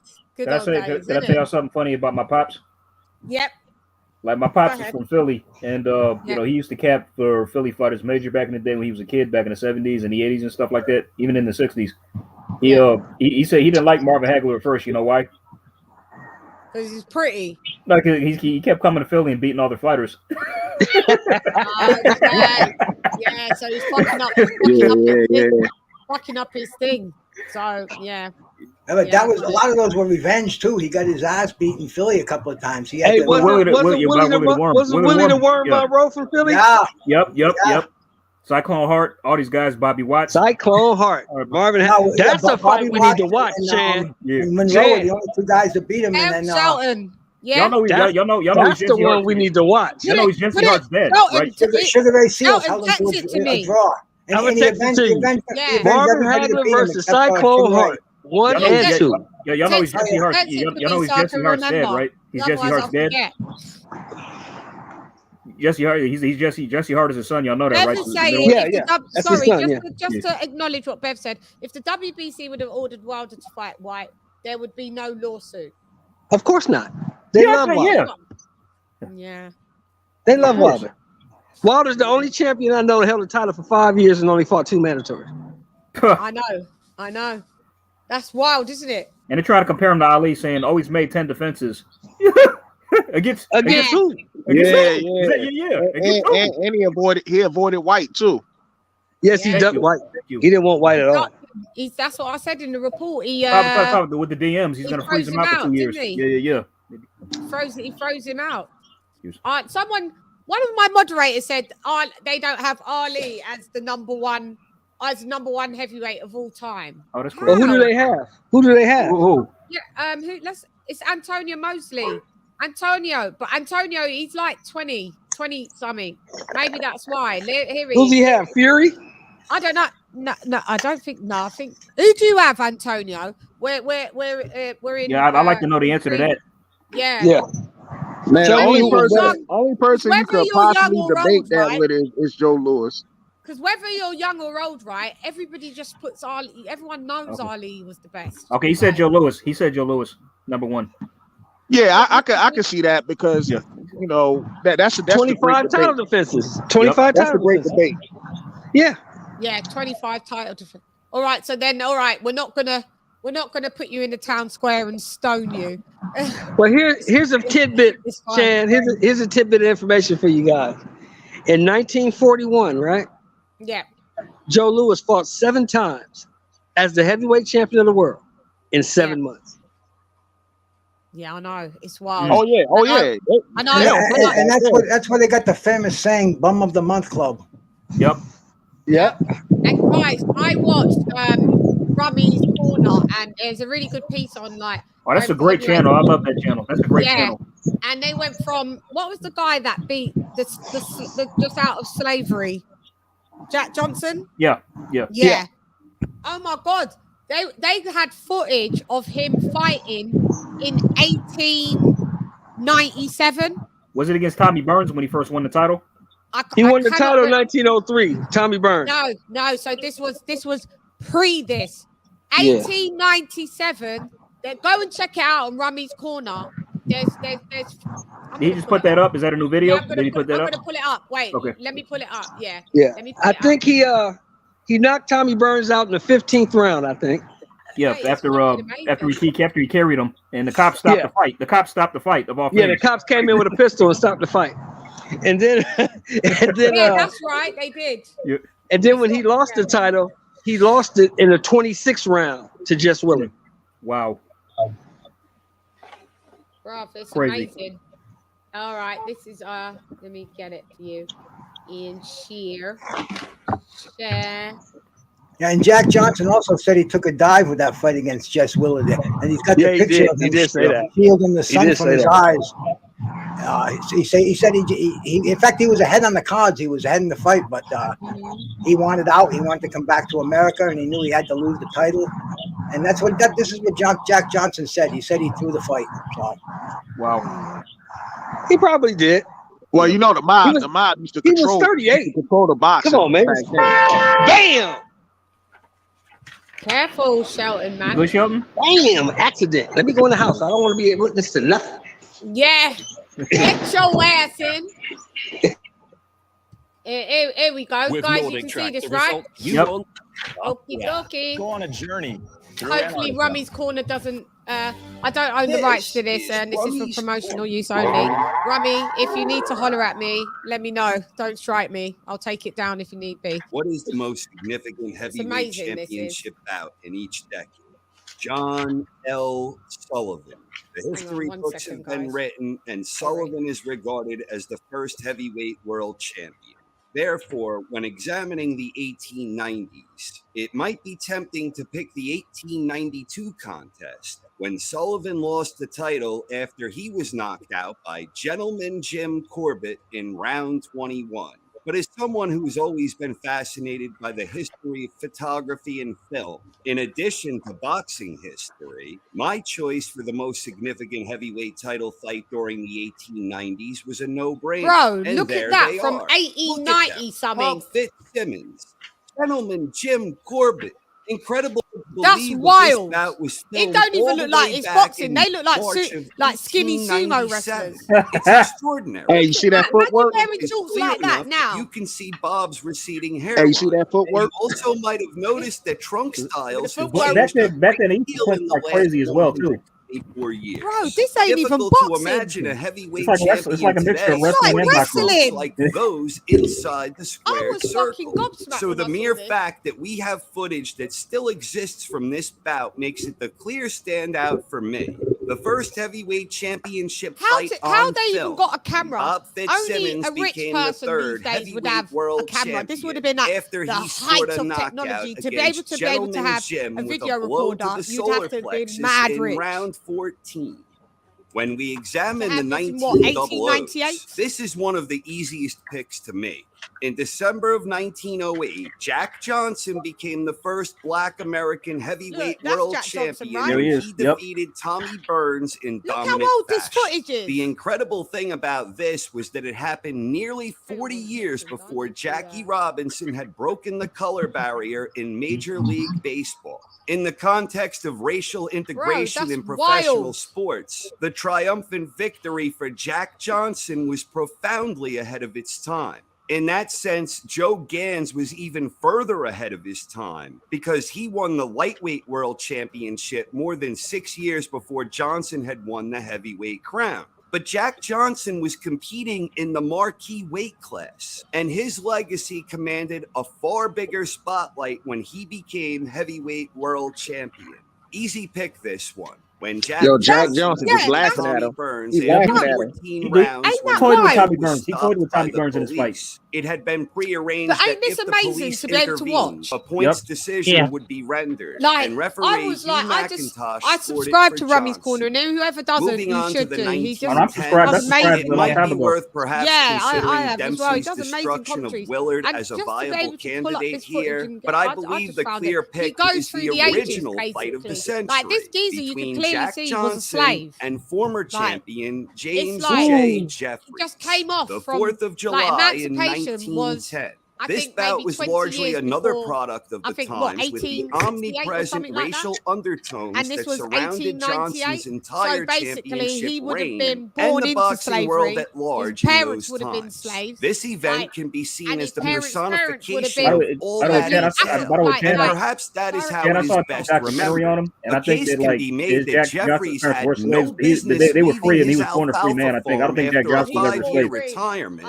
but that is part of Well, what they- makes you know, this born one free with significant. inverted Jeffries commas within retired that as time, the like, undefeated free. heavyweight world champion, thus representing the Yo, you first seen that true shoulder break roll? in the championship lineage. Yeah, I seen it. Shoulder roll. who never recognized the Yeah. lineage established by Marvin Hart, which continued to Burns and ultimately to Johnson. And there were otherwise those who were looking to discredit Johnson these men there were regardless doing of the like validity 50 of that new rounds lineage. So this is my pick. Because when rounds were Johnson like stopped 50 and 60 Jeffries in round. round 15, Like, he it was had going until the solidified person was his fucked valid up. claim to the And even when they heavyweight was world fucked up, they were still championship getting up and beyond fighting. reproach. Man, it was and in my brutal. opinion, this match set a And precedent how much for money do you future reckon he was getting for this? generations None? when newly crowned champions How much was he getting solidify paid? their Wow. standings by facing Probably the thousands, but retired former probably thousands, champions but who it's a lot back then. If you preceded inflated today, it probably in the equates to millions. No, he 1920s, wouldn't we have had been the getting paid famous loan thousands. count in No. September I think for one fight, one 1927. particular fight, I want to say, I Tony forget who it put was. his He got heavyweight 30 grand for crown one fight, on I the believe. line Jack against the man Johnson. he beat Yeah, to Johnson, yeah. become champion. Well, he was fucking the rich, Manasseh mate. Waller. Then. Yeah. He Matter fight of fact, bums. matter of fact, This You know, he championship got- fight this is took place documentary. This is under new documentary on rules, Jack Johnson which were that not details the history. I'll see universal if I at can that find it and send time. it to you guys. The new rule required a boxer So to how go to a comes they, neutral corner how after comes, scoring a knockdown. The moment allowed that him to forever be That's Mars- immortalized this rich as a contest black guy happened in growing up round in the 7 after the 1920s? Isn't that former Marciano? champion floored the fighting Yeah, No, Rocky that's Greek Dempsey Marciano. and when No, it's Tunney. not referee Rocky Dave Marciano. Barry yeah. instructed No, that's Dempsey that's into a Jack neutral Jack corner, Dempsey Jack and Dempsey Tunney. Dempsey, was stuck Jack in Dempsey and old Gene rule Tunney, the long time. mentality. Oh, When and Gene Dempsey Tunney. finally Oh, went okay. to the Yeah. corner as Rocky instructed, Marciano. You know, Oh my God. time to Rocky recover, You know, Marciano for is Jim, okay, ensued. Further you know, for fueling the Jim fire Jeffries, he got 250,000. U.S. law at that time Oh, prohibited that's the how much you got? transportation of boxing 250. movies across Wow. state lines. Tunney That's survived the the guy they dragged out of knockdown and retirement went to on beat to him, right? drop Dempsey in the Yeah. following Okay, round, yeah. and he went on to win a 10-round Rummy unanimous doesn't mind me using decision. this But the interesting thing about and this showing one because it's was a not fuck, only it's the such an fact that it was amazing contested under the piece. new Like it rules, is. but He brings also it that up the like transition of rules basically to itself came kind of under the not big present, but spotlight. near enough. So this is You my know, and pick it's because it amazing to see represented like a huge footage going step from forward towards the 1890, identity then of modern 1903, boxing. The 1910, 1930s is 1920, another no-brainer. 1930, On June 1940. Do you know what I mean? 22nd, Like that's fucking 1938, wild. Joe Yeah. That's all Louis documented. defended This is his how amazing heavyweight this world sport is. But championship yeah, I just against thought the I'd show only you man Against who had Max defeated him Schmeling. previously, yeah. former I thought I'd show you champion this. Max Schmeling. Schmeling. That fight Jano, happened 2 and years and earlier and I before urge Oh you Louis yeah, I won the remember him. championship. if you This haven't is checked another this, Hearing fight about that had him. racial if you haven't checked this undertones, piece out, and it also yeah. So had he was massive he was corresponding critiqued because he political was undertones biracial, as well. but The contest itself became a symbol of he the could opposing blend and sometimes pass for ideologies white, and the but subsequent struggle between not American there. He doesn't look democracy it, and but Nazi he had a lot of Germany problems on from the like eve being of World biracial War and II. stuff like that. Amidst the political This implications piece, irrevocably the one that connected Lady to Chan, this boxing I can't hear you over Who was an Rummy there. assassin? Maybe you Joe can cut Louis Rummy's made quick voice work down of in his there. former Oh, conqueror, okay, one dropping sec. him 3 times before the fight was stopped just over 2 minutes into the opening round. The Brown Bomber secured his standing as an American hero 9 years before Jackie Robinson debuted for the Dodgers. This match is widely viewed as the most historically significant boxing. So this geezer was biracial, and he at times it wasn't a problem because at times when he had his hair like cold pressed, he could pass for sometimes being like more white. But once look, the towel comes in as well. But once Look at the referee throw the towel out of the ring. but once he damn, that was savage right there. He experienced a lot of race. He experienced a lot of racism. Oh, no, if you biracial, Who, you're Joe? black. Yeah. You talking about Joe? This guy on the TV. I mean, this guy. Oh, Rummy? No, not Rummy. The guy that's just beat this boxer down to the ground. Yeah, Joe Louis. Joe Louis. Joe Is that Louis. Joe Louis? Yo, Oh, Max Schmeling. Yo, that was savage, man. They threw in the top, he threw it back out. Well, see, there was So guys, the referee was so I can tell you. So this is the Brown Bomber. Yeah, that's the Yeah, that's Brown Joe Bomber. Louis. That's Joe Louis. That's the best Joe heavyweight Louis. of all time. Yeah. And this was the biggest No, heavyweight fight of Bruce. all time. At the Stop it, time, there Bruce. was nothing bigger than Max He ain't Schmeling look and that Joe big, Louis. man. He ain't look And the that big. referee He was ain't told. look crazy. Stop it, Bruce. Stop what? That's not the greatest heavyweight of all time. Well, it was the greatest. He was the greatest heavyweight at the time of all times. Is what I said. Yeah, so. but- And I also Oh, said at that the was time. the At the greatest time. heavyweight At the time. championship right Okay. at the time. At the time. But what I'm saying is what happened. The referee was told under no circumstances stop this fight early. That's why you saw him. He threw the towel back. He made sure this fight. He said, I want to see one man out, and I don't care if both men are out. but don't stop this fight because it was such political ramifications. I mean, World War II was like, you know, right on a camel's. It was ready to Yo, that was Archie Moore he knocked out, right? Huge. No, that's Jersey Joe Walcott. Jersey Joe. Jersey Joe. Yeah, that's what I meant. Yeah. Are you a council or housing association? Nice. Hey, you know how everybody got their dream fight, right? Here's my ultimate dream fight. Allows council and housing Prime for prime. To claim Jack Johnson, from their Muhammad Ali. Who wins? Man, that's not even Muhammad Ali. I give Ali. Yeah, I mean it's too much advance. That's a big gap. That's a big gap with how they advance things in the sport and the technicalities that they.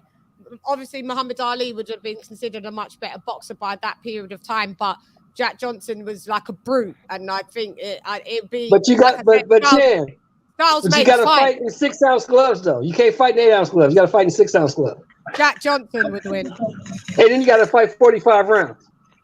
Did you say Coach Jack want a Johnson? link? Oh, okay. Does he want a link?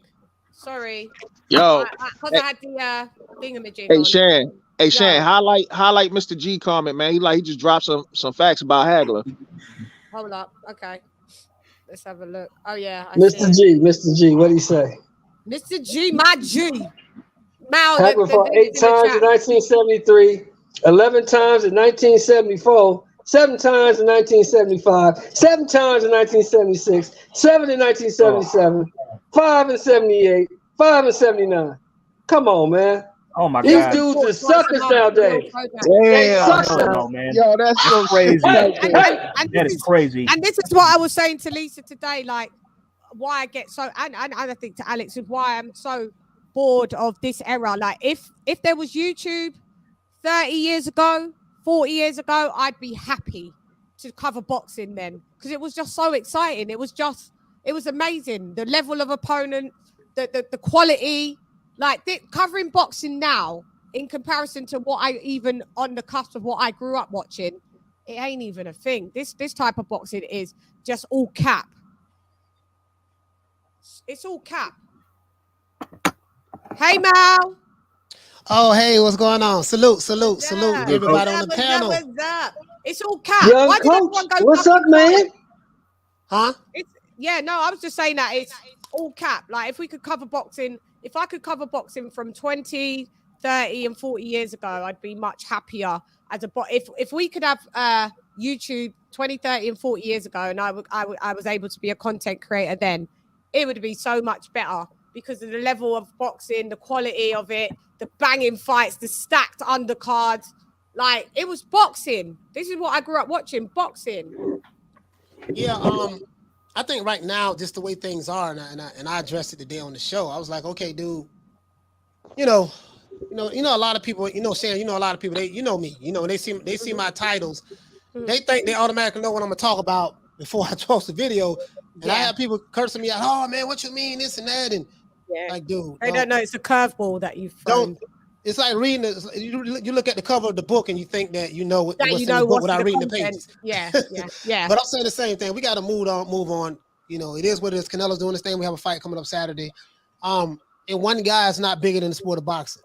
I know, it's boring. I mean, if Canelo retires, the sport is going to go on. Exactly. You know what I mean? So, I mean, I get it. I do get it, but we got to move on. You know what I mean? It is what it is. Move on. I'm doing a show on it tomorrow. Because I've had rest and I'm like a day behind, but I thought it was more important as a Brit to cover the Dillian Whyte thing first, and then I'd cover Canelo tomorrow. But I just want to move on because we've been talking about Canelo since his whole run, and especially when he agreed to take the this last fight with Plant. We've had nothing but non-stop Canelo every day. Yeah, I mean, I talked about Crawford twice this week, and it's today, fight week. Yeah, and today, today I had to talk, had to address this Canelo stuff because that's what's trending on social media. Mm-hmm. It's like, dude, okay, listen, everybody's mad, everybody's upset. Well, certain channels are mad, certain channels are upset. And then you got the other channels who, Canelo is God, the fanboy, stuff like that. So I address both sides. Godnello, yeah. I address both sides. I don't give a damn. I'm not Mexican, so I can't. I don't feel the same way about Canelo the way a lot of them may do, and I respect that. And there's nothing wrong with anyone representing for their people. No, I wish the black fighters would do that. I wish they would do that, because if you're going to look at the example that Canelo is doing, why don't you lead that same example? Charter your own path, Jamal Charlo, charter your own path. This is the perfect opportunity for us to grab boxing by the bullhorns. And the Canelo is doing his job. So if he's doing what he's supposed to do, whether you agree with it or not is irrelevant. It's not going to change anything. Yeah. Yeah. And I'm happy that the brother from Africa got the bag. I know. Well, hopefully, because Don King is promoting him. So. Oh Lord. Oh shit! Are you kidding me? Shit! Something about Mal. Can you do the super chat thing for me? Hey Leroy. Oh yeah. I got you. Hold on. Oh, sorry about that. Yeah, that one as well. Yeah. Shout out to Milani. For dropping that quarter of a dub on your boy. Hey, Leroy. On your girl. On your girl. I'm telling you, on your girl, boy. On your girl, boy. Thanks, Milani. Massively appreciated. You're always in my comments and always a good supporter. Thank you. Appreciated that super chat sticker, the super sticker. Hey, Coach Lisa and Chan, did you guys get to think what I sent you guys today? I sent it on your phone. I sent it in the group on the boxing bunch, and I sent it on your phone, Coach. Yeah, I'll have to catch up. You know me, I'm always behind Shelton. Half the time I'm sleeping. I put it in the group, Chan. You can check it out. It's a press conference you might have missed today. I gotta watch that. One. I saw the Terrence Crawford. Yeah, I saw it. I started watching it, but I was getting ready for the show. I was getting ready for the show, so I couldn't watch it all. Mal, hit the super chat drop again. Oh, set out the comments ring. Okay. Dropping that quarter of a super chat. Quarter of a dub on LadyChann. Karma. Coach, you're doing 24/7 over here, my brother. How you doing, man? Serene, thank you for the $4.99, my sister. Love you. Thank you. Massively appreciated. Yeah, Bruce, what's going on, man? Hanging in there, man. Send me that link, Shelton. We're talking about some good boxing in here, man. I got an invitation dropped out. I couldn't stay away, man. Yeah, that's where I'm at, man. I'm about talking about the boxing, man. I get it. You know what I mean? I get it. Mal, does they not as content creator because you heard me complain, you must have you not got a bit bored of the constant, just the repetitious storylines and narratives and agendas? Hasn't it not bored you? I've got so bored. No, not really. It hasn't bored me because I have a way of making it fun. Yeah, taking it and looking at what they're talking about. Be like, oh, okay, this is how they want to go at it. So all right, and just use it as a teaching moment. So I really like just using stuff as a teaching moment. Today I really enjoyed the show because Shelton turned me on to what was going on with Blood last night when they was on the panel. I think he said him, Bruce Goals, and Shelton, and they was talking about what my brother Azuma Nelson. Did I miss it? And I was like, man, that'd be a good thing to talk about today on the show. And we just gotta fight, man. Just gotta fight and stop chasing Canelo, man. Stop chasing Canelo, bro. Like, he ain't fighting you. So move on. Shout out to Thomas Jones. Dropping that $3 super chat on LadyChann. Hey, Leroy. Super chat received.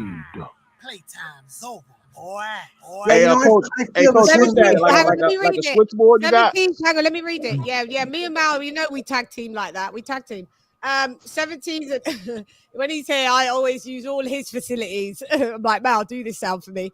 70s and 80s, light heavyweights were killers. Saad, Muhammad, and Gregory. See, I'm not in the know, so I don't. Oh, bro, you could go on and on. Matthew, Saad, Muhammad, Eddie Gregory. That's you put Victor Galendez in there. You put Miguel Cuello in there.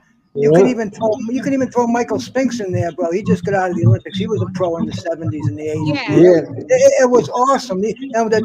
if I bust open one of these ring magazines and these were the apps back in the day. We didn't have no internet. We didn't have our daily feed of boxing on Boxing Scene or 24-hour boxing. It's these magazines I got next to me. That was our only communications. We get to know those fighters personally. And Shelton, your audio's really bad, Shelton. You got to mute him. Just mute him. Yeah. Just mute it. Shit, I didn't even know where I was going with this, but I think I was saying, the show will go on, man. All the shit behind the scenes, all the stuff we're talking about, that's not boxing. That's the business of boxing. That's this new stuff on social media. Boxing, it's the sweet science. It's when these two cats get in the ring and bang heads, and it's never changed. It hasn't changed since the 1800s or whatever. Mano y mano. But we make drama shows. We make it different. It's going to be the story of the month or the story of the week, whatever, and then we'll move on. Boxing will move on. We're going to be talking about somebody else. I mean, especially this weekend. It's crazy. We're talking about Canelo Alvarez when we got Crawford and Porter. I know. I'm just going to cover it. You're right, Bruce. You're right. I'm just going to cover the Canelo tomorrow. I'm not aiming this at you. I'm aiming this at YouTube in general, bro. Yeah, this is what's happening. And then I'm going to move it on with my Bud and my because I love Bud. Drop that, Mal. Hit it. We got. Hold on. Super chat. Okay, yeah. Shout out to Hector Garcia. Hey, okay. For dropping that $2 bam super chat on LadyChann. Hey, Leroy. Super chat received. Playtime's over, boy. Yeah, we got a marquee fight this weekend, ladies and gents. Hey, I thought about. I ain't gonna lie. I thought about going to this. Going up to the Andre fight, but dang, that shit is all the way in New Hampshire, though. That's in New Hampshire, isn't it? Yeah, at the university. But I was thinking about that's less than 100 miles from Demetrius Andrade's hometown, and I'll bet you there won't be 25%. Well, maybe a little more than that, but it's not going to be sold out. People from Rhode Island aren't that excited. They don't even really know who they got. They got a lot of Irish people over there too, though. Eddie Hearn keeps talking about. Guys, Eddie Hearn was talking about why, he just doesn't understand why Andrade can't get a fight. He's like, obviously Andrade's under him. He said he's tried his fucking best. Nobody wants to fight the dude. He said, bro, how can he get respect when nobody can even pronounce his last name correctly? Is it Andre? Andrade? You can say Andre, but it's Dre. Andre. I say Andre. Okay, so I say my sister-in-law's name is Andre. I know how to pronounce it. If I called her Andrade, she'd slap me across the face. Oh, okay. So here, a lot of us call him Andrade, but I've heard Eddie call him Andrade. So that's his name. I asked Ring IQ. He interviewed him as Andrade. That's how you pronounce it, Andrade. I live in Providence, man, Rhode Island. Hey, I would just say this. Let me just say this real quick. Don't insult the guy. No, because he was on Ring IQ the other day. Big up to Julius, and it's true. Because he's Cape Verdean. It's Cape Verdean. It is Andrade. No, he shrugs it off, but it's been Americanized. It's Andrade. That's what they he's got about 50 members of the family, and they're all Andrade. And they laugh at Andrade. They just chuck it off. They kind of know that you don't know him when you say Andrade. Hey, let me say this real quick. Let me just say this, not to sound like a snob, but I will do in the end. But you see, when a British person usually pronounces something, that's usually the correct way. You guys tend to term things like, you guys say things like better beeve and better biev, and the right pronunciation is Beterbiev. So the way that you guys pronounce things is always totally different. We destroy everything we get our hands on, LadyChann. You know that. I pronounce the name the way they want to pronounce. Like Demetrius, like he actually got a snap video and he said Andrade on his last name. He said it's Demetrius Andrade. Yeah, but on Ring IQ he said Andrade. Yeah, but that's because when they said Demetrius Andrade, he better get to the back of the class. You know, but I think it all depends on what region he's from too. Only when he became nationally famous has anyone ever pronounced Andrade. Have I ever heard it, man? And I've seen the guy since he was an amateur. He's a Providence street kid, bro. Andrade. Yeah. Give him the dude. Mickey Waters supporting him big time. Yeah, he says it's gonna be a lot of Irish people up there, but he's gonna go for Andrade. Irish people coming from Ireland and from Boston. Well, Boston's loaded with Irish people, man. Boston is. St. Patrick's Day in Boston, look out. But I mean, Jason Quigley, it's a testament to Jason Quigley as much as everybody wants to down him. Yeah, he's from Ireland. At least he's taking the fight, right? And like, we'd like to see other people that are in his like no names mentioned, like Charlo, to fight. Well, no, they're cool sitting on the couch waiting for that phone call from Canelo. Champ. You could take his belt, or he could take yours, but I guess they just think he is the real boogeyman of 160. No one can tell me anything. Yeah, he is. And that's what I'm saying. And this is what I was saying earlier. This is what I was saying earlier, Shan. English, Joe. Hey, Shan. I do. Shan. But in the end, some of the fighters' names, I do end up using the American, like here, you know, like Miguel. I say Miguel Cotto as well, yeah. But here, it's really pronounced Miguel Cotto. Yeah. I say Miguel Cotto as well because I'm always hanging around with you lot, innit? So half of the time I'm trapped between two pronunciations myself. So I say Miguel Cotto.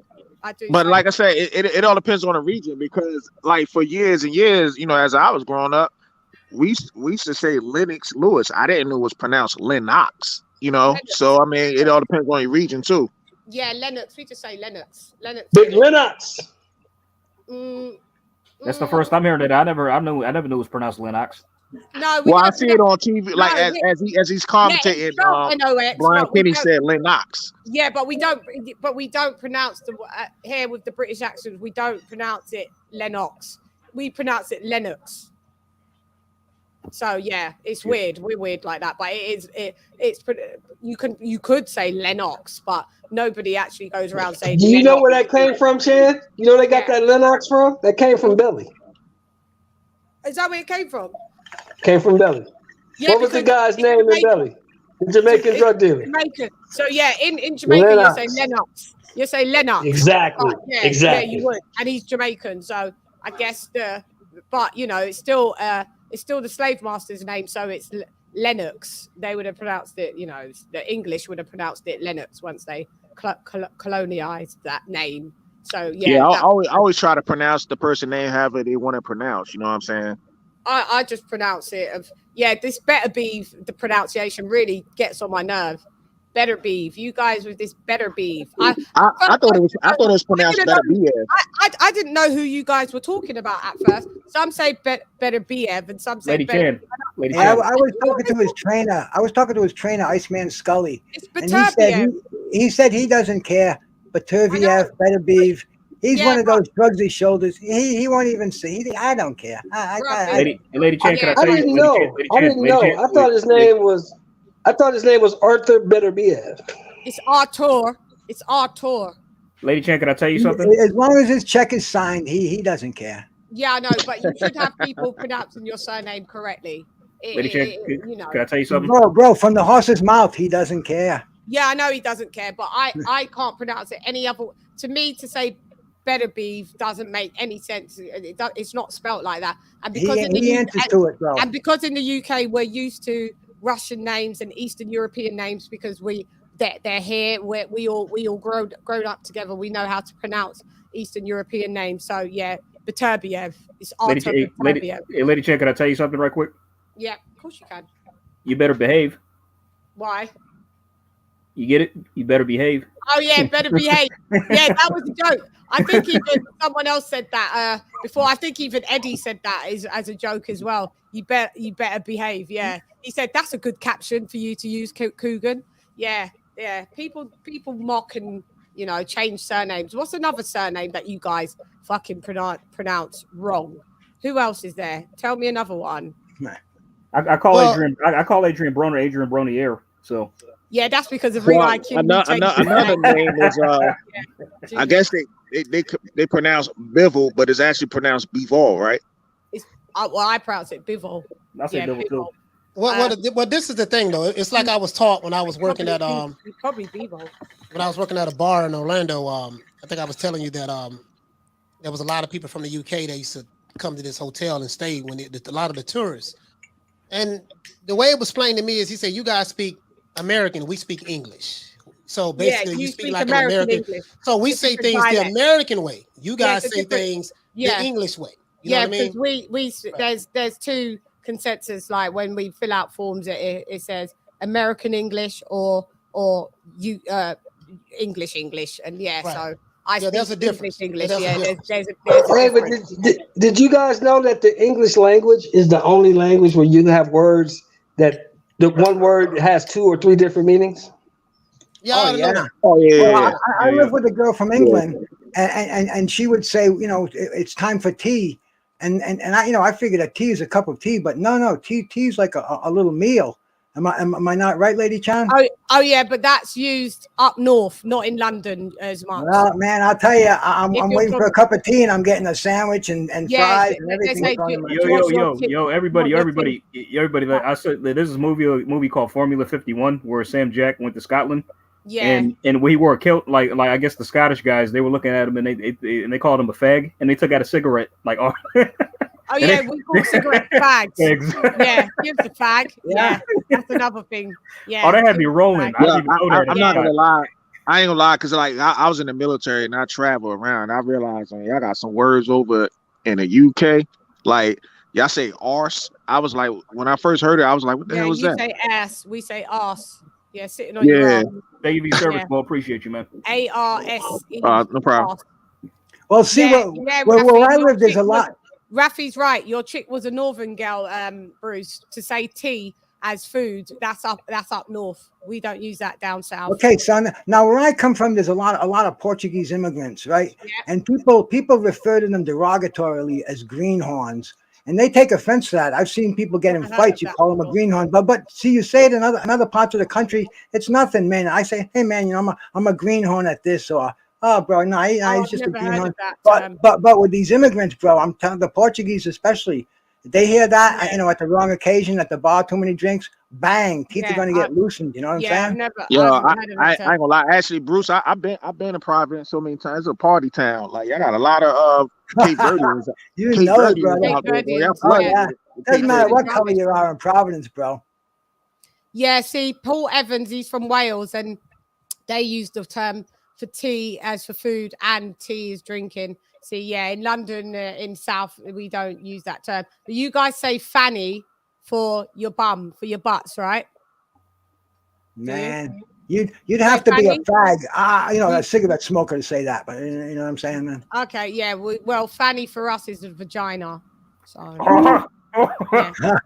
Yeah. I used to wear a fanny pack back in the day, bro. Yeah, because it's a vagina pack, because it's on the vagina. All right, man. Well, yeah, there's a couple of things they used to refer to them at. I'd rather not drop it on your channel, but I hear you, sister. But you know the weird thing when I was living in New York, the weird thing that you guys call it a fanny pack, and we call it here a bum bag.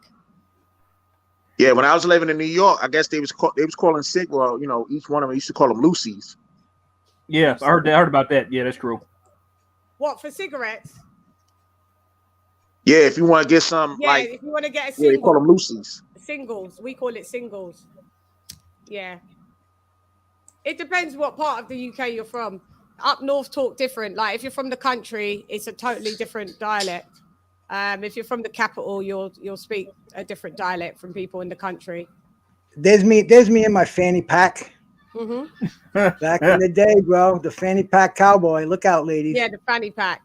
Same when Coach says peace and gives us the victory V's. Yeah, when Coach does the victory V's, for us that is like up yours, like fuck you. It's weird.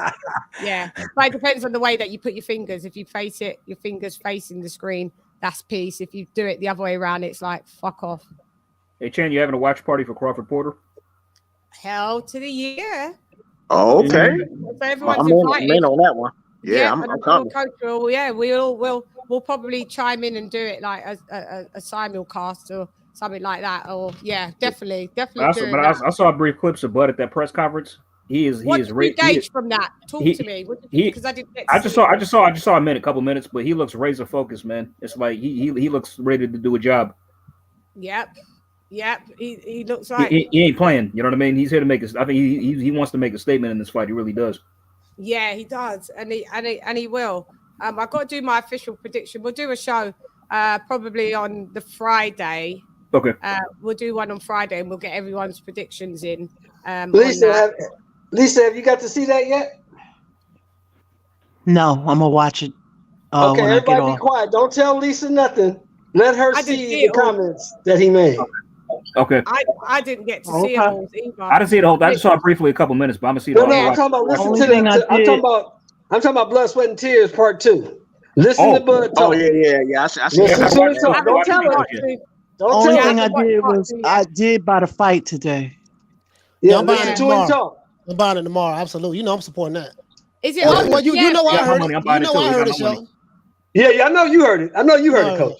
Yeah, I don't know if it's on. Is it on Sky or BT for us? I think it's going to be on. It's on Sky. It's on Sky for you guys. It's on Sky. We get it. Yeah, it's on Sky, and we get it free, guys. The UK, it's oh man, oh that's great. Yeah, because Aaron made that big ass deal with Sky Sports. Yeah. Yeah. Yeah, Sky was. They should have made it PPV. Oh, I didn't think he. Who made the big deal with Sky Sports? Aaron. Yeah. Oh, okay. We can thank him for that. I don't understand why it's not PPV. It should be PPV, in my opinion. Yeah, y'all would buy it, right? Yeah, because they charging us $70 for the shit. I can't believe it. I know. They're robbing us, man. They're robbing us.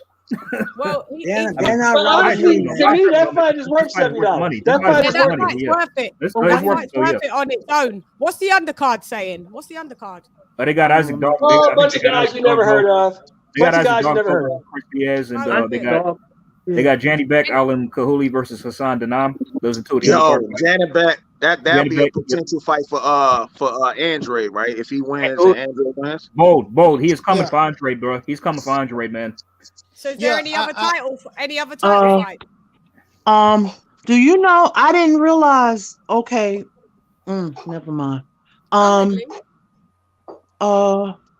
They're putting this on pay-per-view. What's the kid's name? The left-hander, the two left-handers, Ortiz and Charles Martin. Yes, pay-per-view. Ain't nobody buying that shit. I'm buying that bullshit. It's cheap, but I can't believe they put it on pay-per-view. I think it's $29.99 for you guys. I'm buying that. I might buy it. $29. I might get the spirit of it. $30. It's all right. Oh, okay. Is it 40? Like $80. Okay. No. Okay. Is it 40? If they don't run us 80, then 40. $39.99. $39.99. Oh, I can buy that. Yeah. You may as well to see who's gonna. What do you think about that fight? That's two lefties. What fight? The Martin and Ortiz. Man, that's a 50-50 fight. Fighting another bum. Neither one on 40. No. But this bum is taking the easy matches. Fight another bum. Hey, coach. Hey, coach. I noticed that. Hey, coach. I noticed that too. There are people on other channels using that same thing you just played right there. For real? They carried it off, Coach. Oh, okay. That's hey, Coach, you got to start charging these suckers, Coach. No, I ain't tripping, man. Hey, man, it's all about growing the sport, dog. So I don't trip. They can take whatever they want to take. We come to their trap. We come to their trap and take over their trap. It's only fair they do it. I don't give a damn. It's everything fair game. I don't care. Everything's fair game. You know what I mean? It's a good so Chan, let me get this straight. We got one bum in Ortiz fighting another bum in Martin. Yeah. Two bums for the bum title of the world. Hey, hold on. What should I say for the Fetty Wap? She said the Fetty Wap. Oh yeah, she called the Fidelity. It's the Fidelity Heavyweight Champion, WBA Fidelity Heavyweight Championship of the world. What the hell is that? That's one of the belts that Ortiz had. I called it the Fetty Wap belt. She called it Fetty Wap belt. fucking one-eye belt here, mate. And he's got the Latino. He's got the last time these guys even fought each other anyway. Well. Hey, I hope it's not pay-per-view. He's got the Amazon Prime belt. Remember, Mal? He's got the Amazon Prime belt. He's got. He has the FEC. He has the FE Carbox belt as well. The cardboard box belt. I can't make this up. It's the FE Carbox belt. He has the Fidelity. No, he has the FE. Yeah, the FE Carbox Fidelity belt, something like that. WBC. And then he has the Fidelity. The Fidelity. He's got the Latino belt. He has two Latino belts. WBC, WBO. He has as a matter of fact, let me pull it up. Pull it up because he's got like 6 titles. Man, he's a 6 title holder. Does anybody know when's the last time these guys even fought? Yeah, he fought Flores and it was a dive. Yeah. That dude took a dive for sure. That dude took a fucking dive. Yeah, Ortiz is Martin, I can't remember the last time he fought. He fought on the undercard of Deontay Wilder and Tyson Fury in either 1 or 2. I think number 2. Oh yeah. It was the second fight he beat. LadyChann, how dare you? LadyChann, how dare you? How dare you disrespect the boogeyman of the heavyweight division? I know. Everyone's so scared that they're so. The reason why they're so scared to fight him is because he's fucking ancient and they might give him a coronary. Guys, Luis Ortiz is best win. Guys, his best win is 2 losses. Bro, when Spencer Fearon came out and he spoke to Lennox Lewis said he sparred him back in the day. So that's how old he is. So he's not really 42. Oh, wow. Lennox Lewis sparred him. He said Lennox Lewis was older than him. Ortiz was at the time probably about 18 years old. So that puts it, so he can't be 42 now. He's probably close to 50, man, or in his 50s by now or some shit. Man, this dude had 6 championship belts, guys. The WBA Intercontinental Heavyweight title. He had the WBA Interim Heavyweight title. He had the vacant WBA. No, he has the AARP belt. Vacant WBC Latino and WBO Heavyweight title. He had the WBA Fidelity Heavyweight title. LadyChann called it the Fetty Wap belt, and he had the FE Carbox Heavyweight title. So he is a 6-time champ. He has 6 belts. What about the blood pressure belt? Is that in there? That's the Carbox. I think that's the islands, the Caribbeans and shit. Man. Yeah, but they say he the boogeyman. Oh yeah. So let me ask you guys a question. Do you think he pays sanctioning fees for all of these? Of course he does. Yes. Yes, of course. They don't give these belts away for free. You got to pay. Yeah. I'm trying to figure out what sanctioning fee they get out of it. It almost look like a trophy. Well, about $15-$20 a month. $20 a month. $25. For all of the belts. Yeah. For all of those fucking belts. It's fucking ridiculous. So he'd be fighting. That is a 50-50. That's a bum off. Like the I got Charles Barton to win, I guess. So you know what's interesting about those WBC belts? Reyes, the glove company, Clito Reyes. Yeah, Reyes. Yeah. They make those belts right down the street from the WBC headquarters, man. So it's like pick up the phone. Let's see, what are we gonna make today? Let's get the WBC copper-headed penny belt. Okay, man. I got my boys on it. Bango. Hey, bang out a plate. I got Charles Martin because he walks this earth like a god. Like a god. I might take Charles Martin too, man. I think I might take Charles Martin for the win. I'm not betting no money though. I'm not betting no money. It's just going. No, yeah. I ain't gonna lie. I'm picking Ortiz to win that fight. Are you? Ortiz? Yeah. I could do. It's 50-50. That's what I'm saying. Tell me why. Tell me why. Because he's the boogeyman. Well, let's see. Yeah, but who's he fought? Like Shelton always said. Hey, he fought Deontay Wilder twice. I know. So what that mean? He got his ass whooped twice. So what does that mean? That's his best name on the resume. And he fought Malik Scott.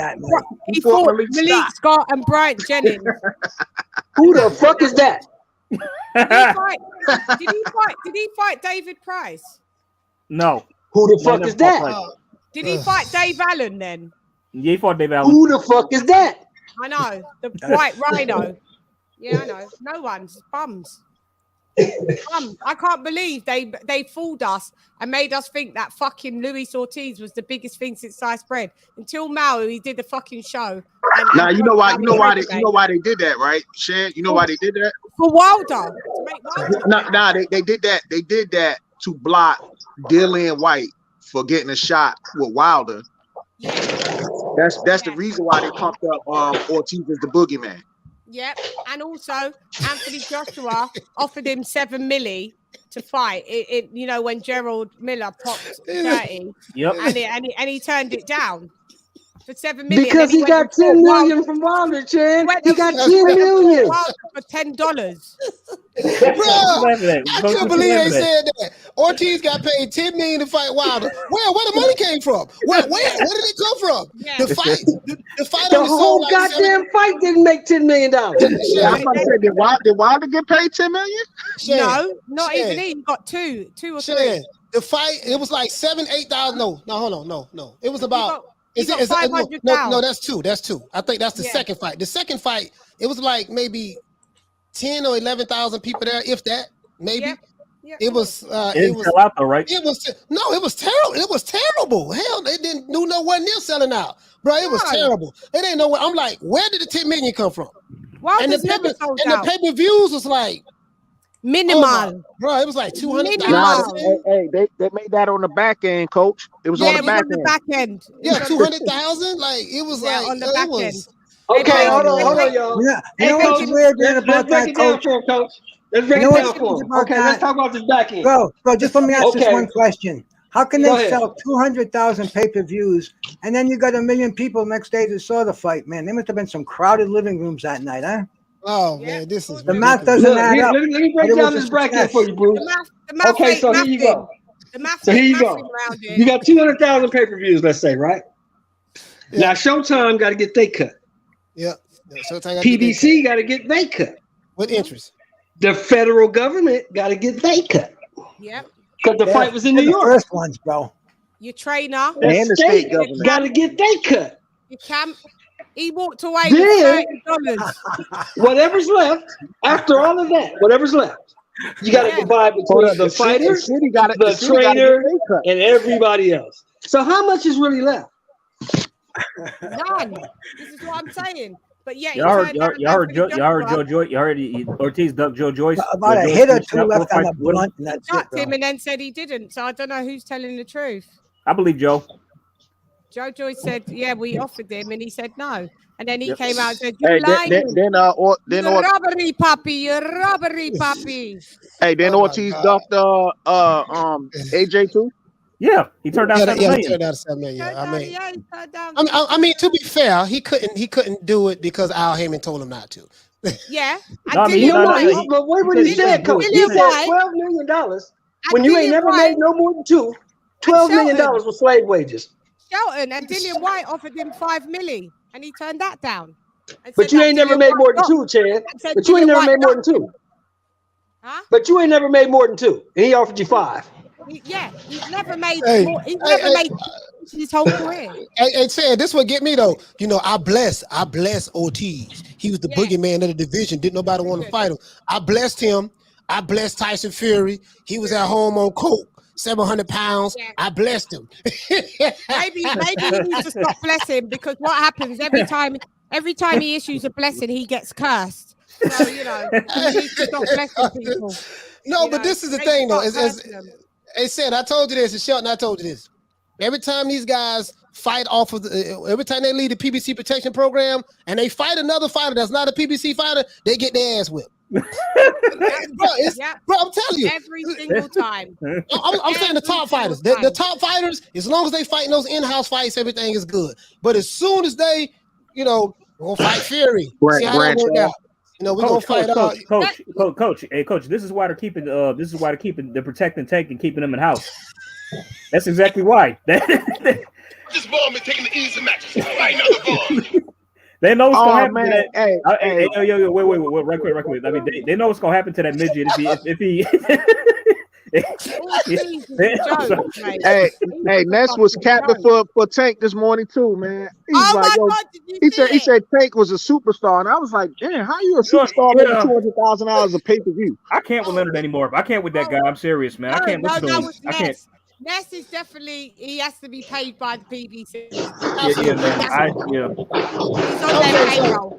This is the question I have, saying, if Tank is a superstar. Yeah. And I don't mean to bring this guy up again, but I'm gonna bring him up. No, it's okay, because let's go. What is Canelo? A megastar. Because my thing is from what they're reporting in the States, this pay-per-view done about 800,000 with him and Plant. So if this shows that he's a star because of that, and then of course they haven't added up the international, so that's going to be more than a million pay-per-view buys.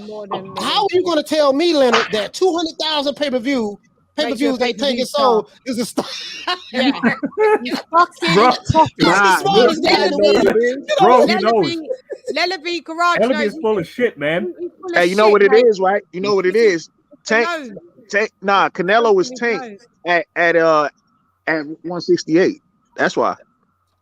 According to Tank. Oh yeah, he's Canelo at 168. Canelo is Tank at 168. 168. That's what Tank. All Tank does, he's just undefeated in Twitter. All he does is tweet a load of fucking shit, and people pretend that you know what? They say he's a prospect. He's 27 years old, 2 kids. He's a fully fucking grown man. He's been a pro for like 8 years. He's been a pro for 8 years, but according to Ness, everybody has a different journey. You know what? I'm gonna start praying to the boxing gods tonight. Please, boxing gods, let Josh Taylor get his hands on this midget, please. Like I really they ain't gonna do it. Nah, of course not. But still, they ain't gonna do it. They want him to be freeweight world champ and just fighting all the. No. That's why according to Leonard, Josh don't sell. Fighting other bums. Yeah, according to Leonard, that's why I'm saying like it's more about marketing than the actual best fight and the best. It's more marketing. That's why I'm bored, bold. No, that's why I'm bold. According to Leonard, Josh don't sell. That's why he don't want to fight. Shan, you know, I'm gonna be honest with you, Shan. You sound like you hating. Everybody sound like they're hating right now because right now, Tank, December the 5th on a Sunday. A Sunday, guys, he's fighting Isak Pitbull Cruz. And I'm gonna tell you something. Who's a 126er? I watched this dude fight a couple of fights ago, man. He was getting his ass whipped. And the dude fight 30 too, man. He does fight dirty, so it could be interesting. He be hitting people when they down and everything. He's a one. Tank always beats up on the little guys. He's a 126. You heard what Leonard said? You heard what Leonard said about Cruz? He talked about like, this is a dangerous fight for Tank. Did you see the smirk on their face? Listen, bro. Hey, AJ, please go back and watch the video. Listen. Leonard was like, and he took a deep breath like that. He said, and you know, Isak is coming to take Tank's head off. Tank put his head down, put a smirk on his face, and start biting his nails. I was like, oh my god! He got a smirk on his face. I said, come on, man, these dudes, come on, dog. Because he knows it's full of shit. Dude, it's a circus over there, bro. It's a circus over there. It's a dangerous fight. And guys, do you know that the Rolly thing, like, hasn't been charged? Rolly has been on interview saying that Tank did it on purpose, set this whole thing up, paid this girl to come out and say this so they could pull him off the fight because they thought to themselves it was a bit dangerous that although Rolly's trash, he's got a good he's a heavy puncher. He can crack. I gotta give him that. Yeah, so they got cold feet, set this thing up because he hasn't been charged for anything, hasn't been arrested. I've heard nothing. I've heard nothing about that case. I don't know. No news about that. Rollies came out and said, "Listen, this was all done by Tank," and I fucking believe it. I won't be surprised. Yeah. I believe it. When it was, do you remember when what's the guy that Canelo beat at 175? Kovalev. Kovalev. Remember when he got arrested and charged for domestic battery, and they still allowed him to do the fight because they said at least the purse money. Yeah, I thought they were gonna lock his ass up for that. You could use it to defend yourself. Rolly hasn't even been arrested or charged, but yet he's just mysteriously just pulled off the fight. Shan, as you know, Shan, AJ, you know, there's so much corruption going on in the sport of boxing, man. Like again, I read this book. I read it like 3 times, The Life and Crimes of Don King, and it just everything is documented. So this is not no cap. This is like court records, testimonies from interviews from the fighters. Yeah. You see pictures of the contracts, bro. Yeah. Like Don King paying, I'm gonna get that book, buying. Jose Suleiman, with Mauricio Suleiman's father. Yeah, bro, move him. Listen, okay, take LadyChann. She the number 1 contender. Yeah, take her off and put Coach up there. Yeah, but Coach had 3 fights.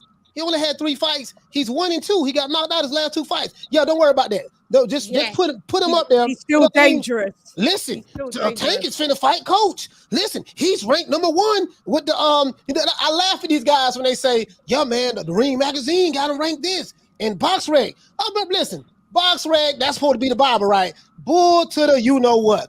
All of this stuff could be manipulated by the promoters. You know, you pay these guys money, and they and they remove a guy, replace a guy, move him Hey, Coach, down the ladder. does any of you guys remember the United States Championships on ABC's Wide World of Sports? It was put on by Don King. Yeah, I remember that. And they had to end it abruptly because they found out all the ratings were being paid for by Don King through Ring Magazine. It's in the book. It's in the book. It's in the book. Dude, I was watching it on TV. I don't have the book, but bro, I could talk about it firsthand, bro, man. Documented. Listen, Shan, interviews from people who worked at ABC, the time that was going on. Interviews from detectives who was investigating. Hey, let me tell you the funniest thing out of all that shit. You Google Scott Ledoux knocking Howard Cosell's toupee off. Yeah. It is hilarious, bro.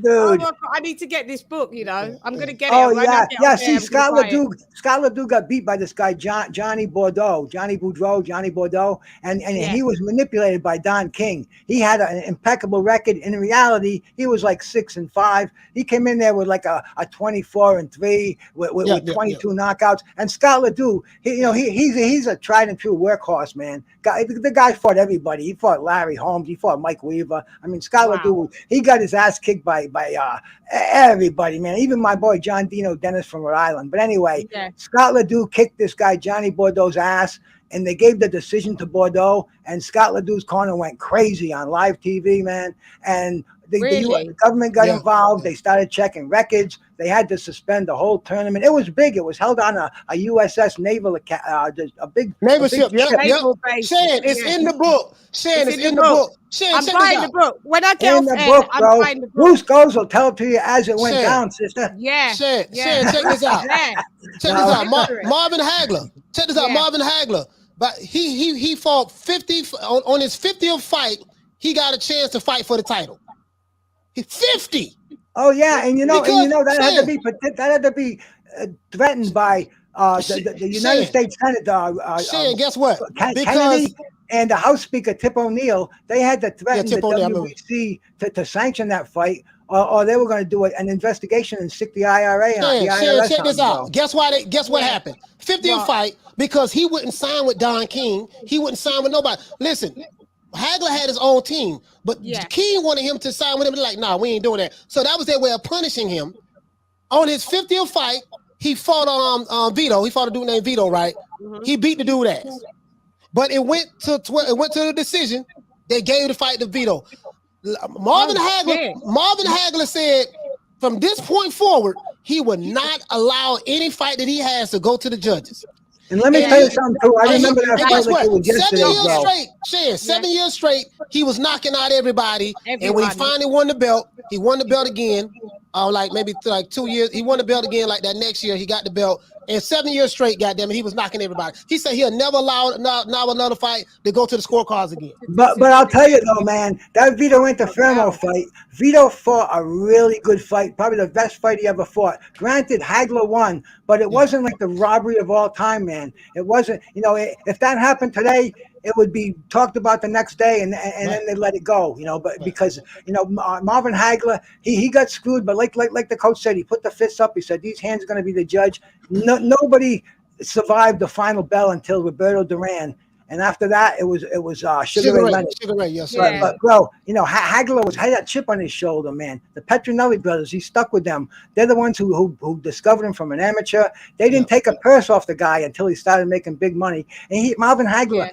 He had to ride his bicycle to work. I mean, first of all, he had to do road work, man. And we're talking 6 miles before he got on his bicycle. Yeah, I saw a train too. He had some. Oh my God, that's wild. I was at a fight at the Providence Civic Center. And sitting next to me, bro, dig this, man. Sitting next to me was Dan Duva, it was Lou Duva, it was the Petronelli brothers, and Marvin Hagler.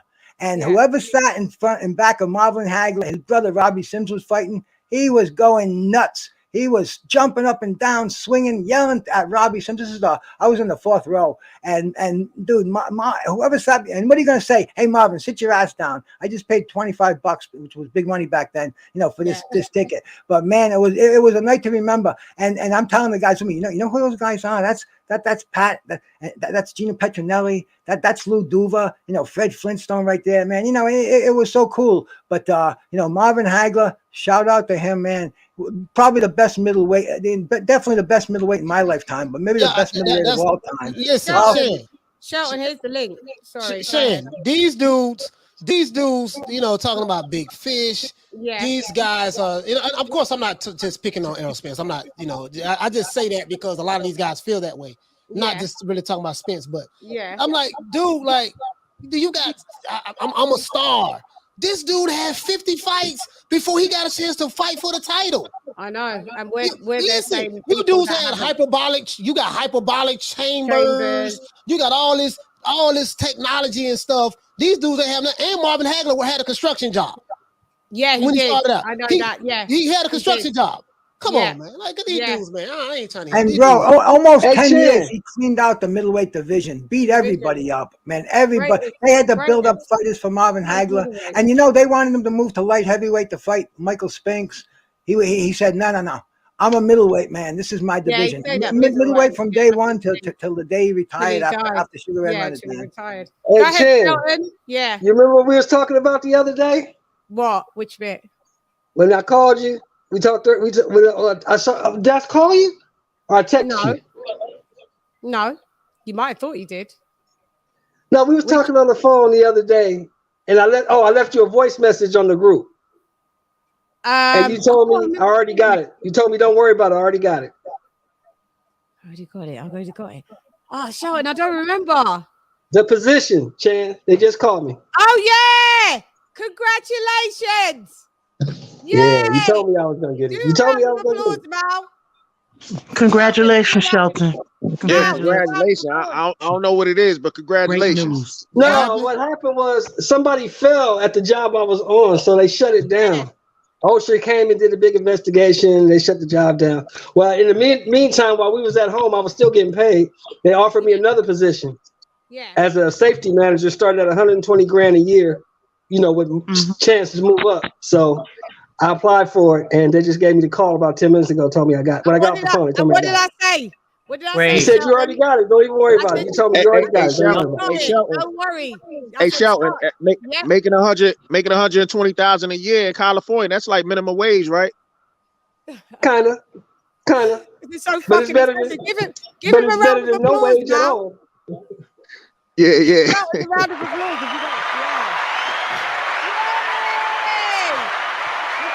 We're gonna have to. So when it's the watch parties, we're gonna have to bust a bottle of something, man. And we definitely are. We definitely are. Congratulations, King. I'm happy for you. Thank you so much. Thank you so much. Because that's what I always say. Yeah, congrats. You always just believe in your mind that you already got it. You put out that positive energy. It always comes back. Yeah, man, always comes back. Yeah. You know what? I'm gonna be honest with you. Congratulations, Shelton. That is so good. Yeah. I would have a mindset like this. You know what? I'm finna beat every goddamn body they put in front of me. I don't care who it is. Yeah. I'm fighting everybody. They come in my face, I'm beating them. I'm gonna keep grinding it. That's why I respect Hagler so much. I respect Salvador Sanchez so much. I respect Zuma Nelson so much. B-Hop. Like you dudes, I get it. You look good. You got ice. You got Gucci Louis Vuitton belts and your pants sagging down to your ankles, and I get all of that. You popping bottles. That's fine. That's cool. I get all that. But you don't find nobody, man. You don't find nobody. But you chasing this one guy. You chasing this one guy, and you making him more important than what he really is. He's important. He's the face of boxing. But by you keep chasing him, begging. Get off of your knees. Stop begging. Really pick me. Bad. He won't pick me. You whine and crying. And like what babies. did he do, Mal? He bypassed them and said, "I'm going to cruiserweight. Fuck you. I'm going to cruiserweight, and I'm gonna pick a brother, a black man from Africa. You don't get no blacker than being from Africa. Said, I don't fight black men. Take a guy from the Republic of Congo. But wait a minute, Coach. Them Africans ain't black like us. Remember? Oh man, damn it! I ain't got the Americans are watered down. The American blacks are watered down. So let's do this now. But listen, but check this out though. How much do you reckon he'll get paid? That African guy. Well, I don't. Well, I don't know, man, because we know Don King. You don't know. He hit up with Don King, and I can give you an idea. He has a promoter in Africa. He has a promoter in Africa. He has a manager over there in Africa, right? Then they formed a partnership in 2019 with Don King. So, you know, I don't know what the structure is, but I can tell you, Don King is going to be making the most of that purse because when Canelo wants a belt, he pay. I give him that. He pays for that belt. Yeah. So that's what's the cost of living in Congo? It's and then is that still the dictatorship? Because it used to be. This is the thing. It was Zaire. Remember Zaire?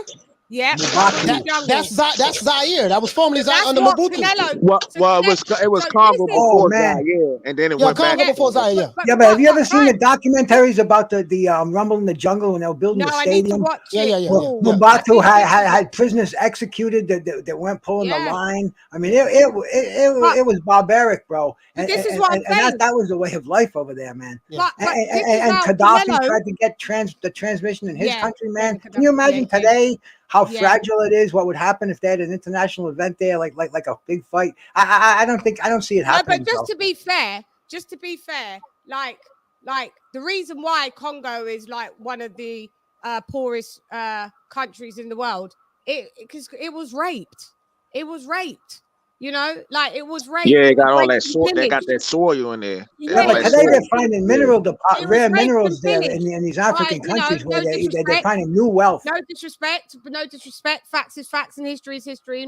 We're not King Leopold. It was raped by white colonizers and Leopold, like right? Yeah, Leopold. So and that's why they speak French there. And at the end of the day, like, all right, props. I give Canelo props. That is a brilliant chess move. You say I don't find nobody, cool, he's not anybody, but I'll move up 2 fucking weight cats. I'll do Rumble in the Jungle Part 2 with a brother. You can't get any blacker than that because you say I don't fight any black people. I'm going to fight a black person in Africa. Talk to me. Well, is the fight going to be in Africa or is it going to be in Vegas? I don't know if it's going to be in Africa. No. They want it in Africa. If it's in Africa, I'll tell you this. Now I will say if the fight is in Africa, they're negotiating. He will get his money. He will get his money. No, he wants it in Africa. Canelo wants if it's in Africa, he gonna get his money. Or somebody ain't leaving here. Yo, if it's in Africa, Canelo gonna break the bank because I don't know how they gonna tax that. I don't think they're gonna really tax him, is it? No. Wait a minute. How he get? Wow, I thought AJ would have fought over there before him. You see how it goes, but at the end of the day, if you want something to happen, like I always said to AJ, I don't understand how he didn't make that happen. He's too happy to be in the UK. You could have made that happen. Yeah, you could have made that happen. That's so cool. And in defense to AJ, though, a Mexican guy that's go into your trap and take over your trap for fair play. But in defense of AJ, he did fight in Saudi Arabia. That's a lot of money over there. I mean, we're talking about your home continent. He's from his family. His parents are Nigerian. Why didn't you do any fights in Nigeria? Nigeria has money. I never fought in Nigeria. You had all 3 belts. You had all the leverage. You could have made that happen. I think he wanted to. Hey, I will say this though. Nigeria has a lot of money, but Nigeria is corrupt as hell. And the only reason why I know because my ex-wife is from Nigeria, and she told me, she's like, yo, it's a lot of money, but it's corrupt. It is. We know that. Yeah, it is. It's very corrupt. At the end of the day, you can still make shit. Yeah, you know, that's your hometown. That's your home country. You could have still did a legacy fight there. You could have still. You've got enough money to make everything run smoothly. You pay off the fucking because it's the army that actually secure you there. Like police are corrupt as fuck, but you know, as long as you've got your money, you can make sure everything runs smoothly, and that's that. And AJ should have did that. If Canelo's going to do that going into hostile territory, Congo's not a joke. It's not a joke there. So for him to be taking that step forward, as much as I've been ragging on him, salute to him for making that move at the end of the day. Hey, here you go right here. This the whole article. Yeah, that's Don King right there smiling. This 2019. This the guy who Canelo's fighting right here, guys. Well happy. Look at him. Well happy. This is his manager right here. This is his manager. He the one who went to America to link up with Don King. They flew to America. This Don King lives in Florida, where I'm at. Yeah. So not too far from me, and this is it. And this is the whole article, guys. Him, he signed with him. It says the Democratic Republic of Congo, formerly known as Zaire, Rumble in the Jungle, Ali, and Ali and George Foreman. King has signed Congo's Ilunga Makabu 26 and 2. This was before he won the title. Yeah, I don't know how to spell his name. I just say Ilunga. Yeah, it's Makabu. Yeah, you right. Makabu, yeah. You see what I'm saying? So you see what I'm saying? So this is what it is. Tariq Saadi is I think this is this guy right here. But so Don King is a he is always up in the Kool-Aid. Man. This guy, between him and Aaron, got the biggest smile. He looking like he holding somebody hostage. Yeah. He did the promotion for Rumble in the Jungle, didn't he? So yeah, absolutely. That was him. Yeah. So this is why he's probably happy, on his last little 5 summers left to do, dedicate. Well, you know what it was? It took him 50 years to forget about the screwing he gave him during the Rumble in the Jungle, so that they're letting him back in again. Everybody that he owes money to is probably dead, and the records are all gone. Bro, listen. I'm gonna explain something to you. All jokes aside, Don King was the greatest promoter in the history of boxing, in my opinion. But he was the worst human being to fighters ever. If you read this book, Don King said that he don't fall in love with fighters. He say he look at fighters as interchangeable parts. What the fighter wins, he's good. If he loses, he steps over him and goes over there to where the winner is at. He was listen, he raped so many. They taught this pro black. He rapes pro black stuff. He raped his fighters. He promised them, hey, you're gonna make $1 million for this fight. When the fight is over with, 50% of your purse goes to his son because his son is managing you. That leaves you $500,000. Then you got to pay 33% to Don. So that's still the loophole of Coach. You got to pay for training. Hold on. You got to pay for your you got to pay for your training. No, Coach. Can I ask you one question here? No, I'm not. Hold on. I'm not finished. You got to pay for your training. Just one name I want to ask you. What? Is Jack Newfield the author of this research that you have? Yes. Well, see now, Jack Newfield and Don King, they had an axe to grind, bro. Listen, that is true. But guess what though? The receipts are in the book. So because I thought about that, what you said. Well, this guy got beef with Don King. Okay, but guess what? These are court records in here. When he got brought up on charges from the IRS, did the IRS have a beef with him? Okay. Now you know how bad he screwed Tim Witherspoon. Listen, I know everything. It's in the book. I know everything. I have interviews. Tim Witherspoon within the last month. Yeah, listen, Tim Witherspoon broke everything down how he was getting robbed. He broke it down. But see, Tim Witherspoon and Don King are friends again. There's no more hostility between two. Okay, whatever. Don King was a piece of shit, Bruce, and you know it.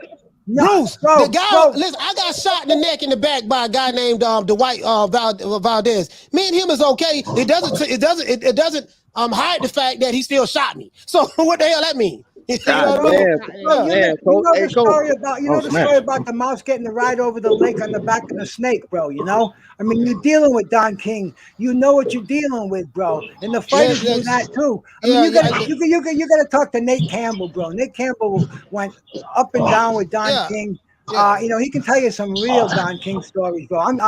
I'm secondhand over here, but I've listened to Tim Witherspoon. Tim Witherspoon, like I said, man, he lived with a shadow. You gotta mute him, man. Yeah, I can't. Man, you gotta mute him. Yeah, I have. Tim lived with a shadow hanging. And he didn't sleep good at night, bro. And it was just a thing that went on for years and years and years since the Frank Bruno fight. And anyway, Tim was they were at an autograph signing, and Don King came up behind him, put a bear hug on him, and Tim said he was leery at first, but after talking for an hour or so, everything kind of melted. And the human being part of it came involved. And Don King, he was a rat as a promoter. I mean, but you got to know that's what he was, and he was dealing in boxing. I mean, look at boxing today.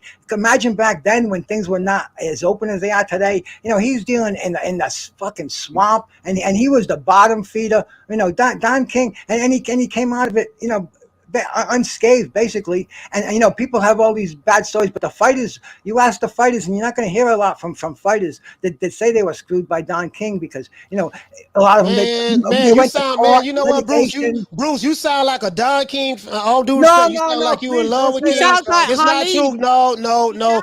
Hey, listen, Bruce, we gonna agree to disagree. If you tell me anything about Don was this nice guy, he really wasn't that, I ain't going for it. I done my own research on Don. I'm not trying. Listen, we just gonna agree to disagree on that. This dude was a piece of shit. He was. He was the worst human being ever on the planet when it came to dealing with fighters. Bob, literally, I have documentation.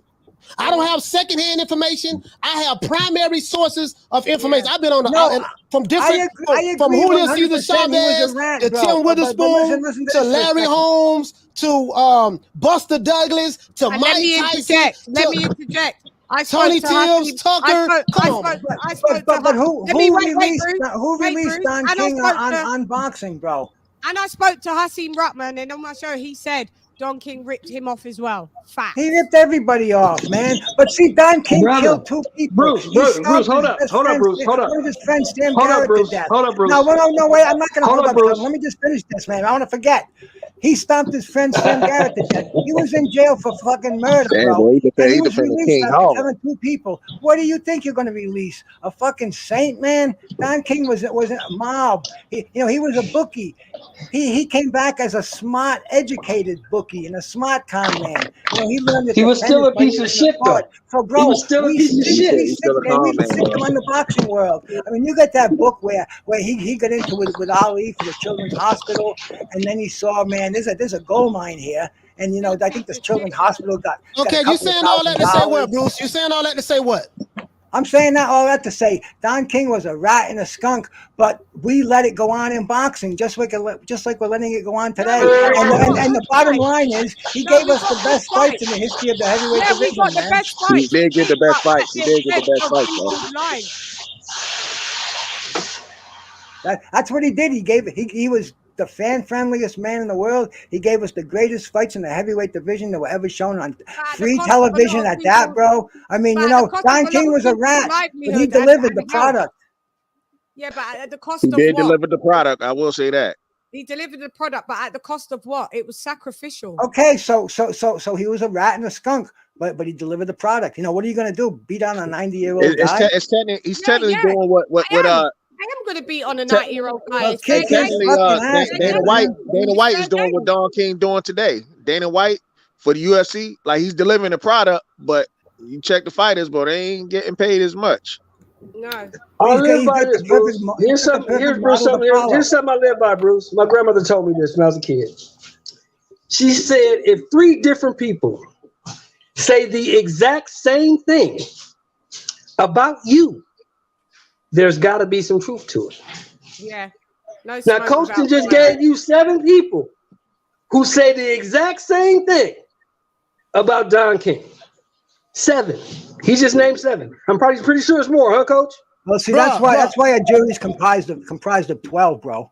Bro, I have 50. Well, I'm not disagreeing. I'm not disagreeing with you one bit, Coach. About you. It's got to be some. Okay, I'm not disagreeing with you, Sheldon.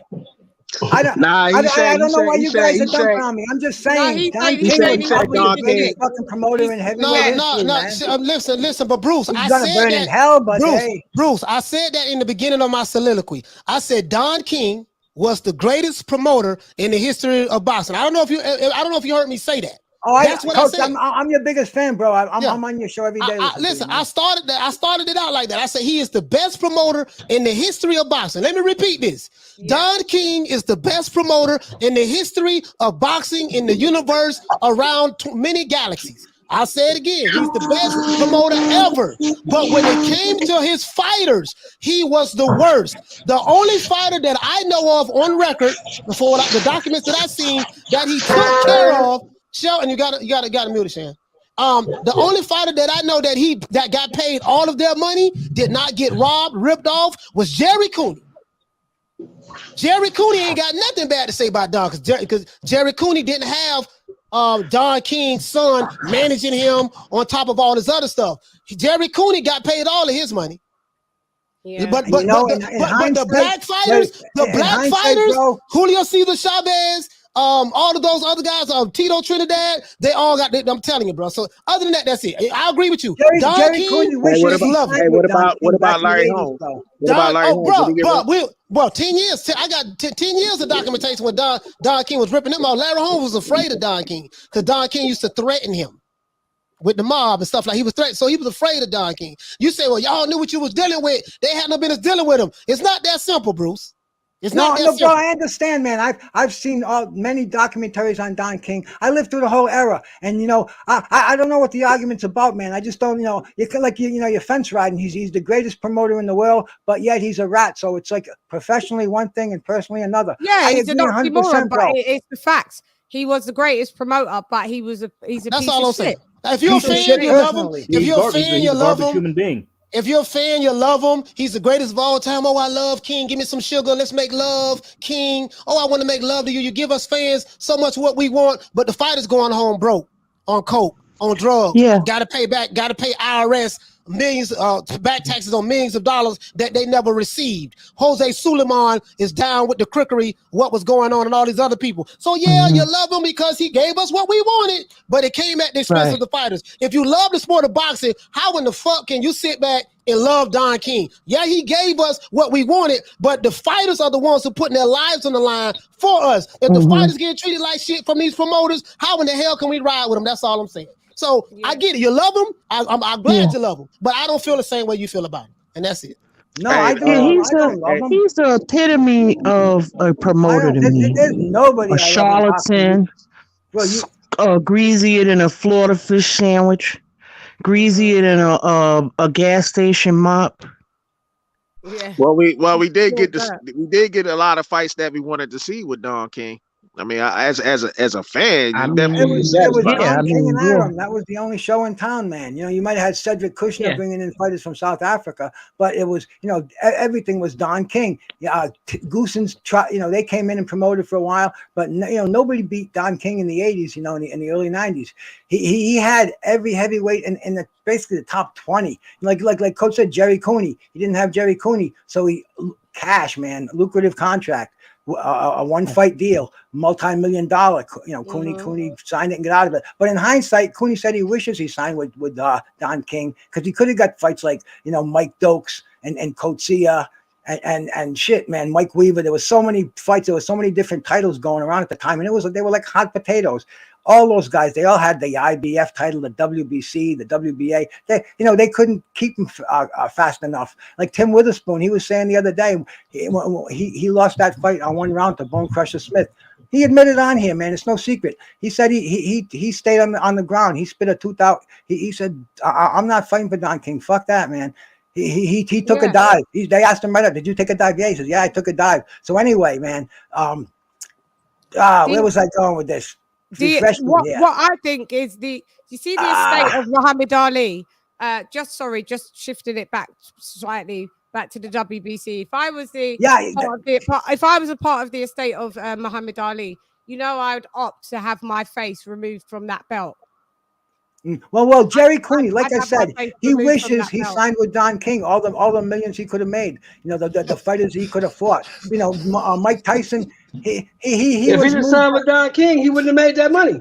Don King would have robbed him. He had Rappaport behind him, and he had Mike Jones. So he had financial advice. But Don King as a promoter, that's where the money was. That's why he couldn't get those fights.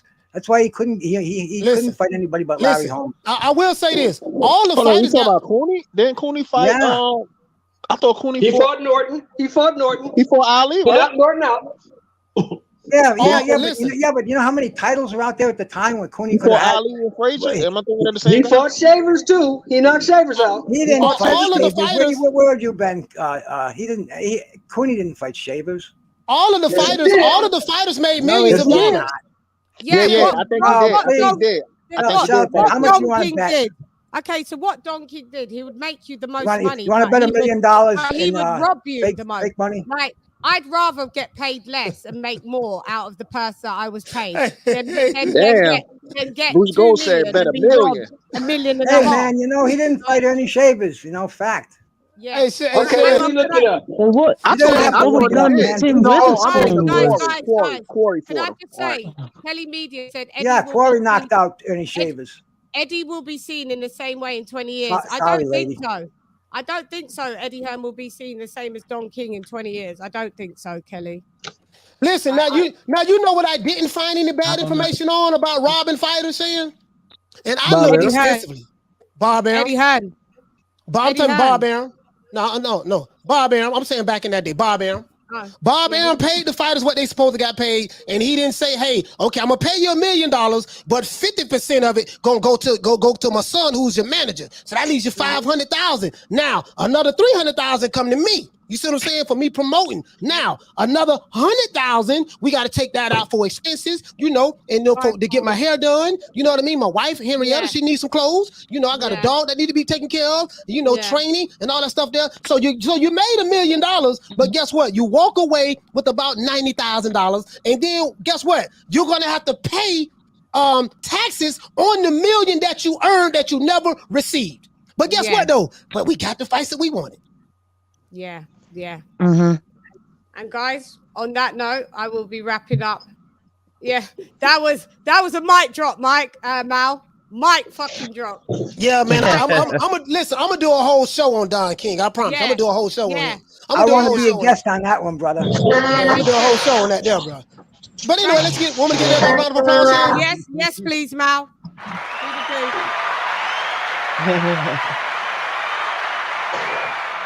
Because I suspect maybe some of the same stuff is going on at the PBC. I don't have any proof, but I'm pretty sure that some of that is going on at the PBC. They just title it Back End. The Don King playbook, coach. Don King playbook. Back end records. That's the new production. That's the new word for being robbed. Back end. Back end productions. Right now.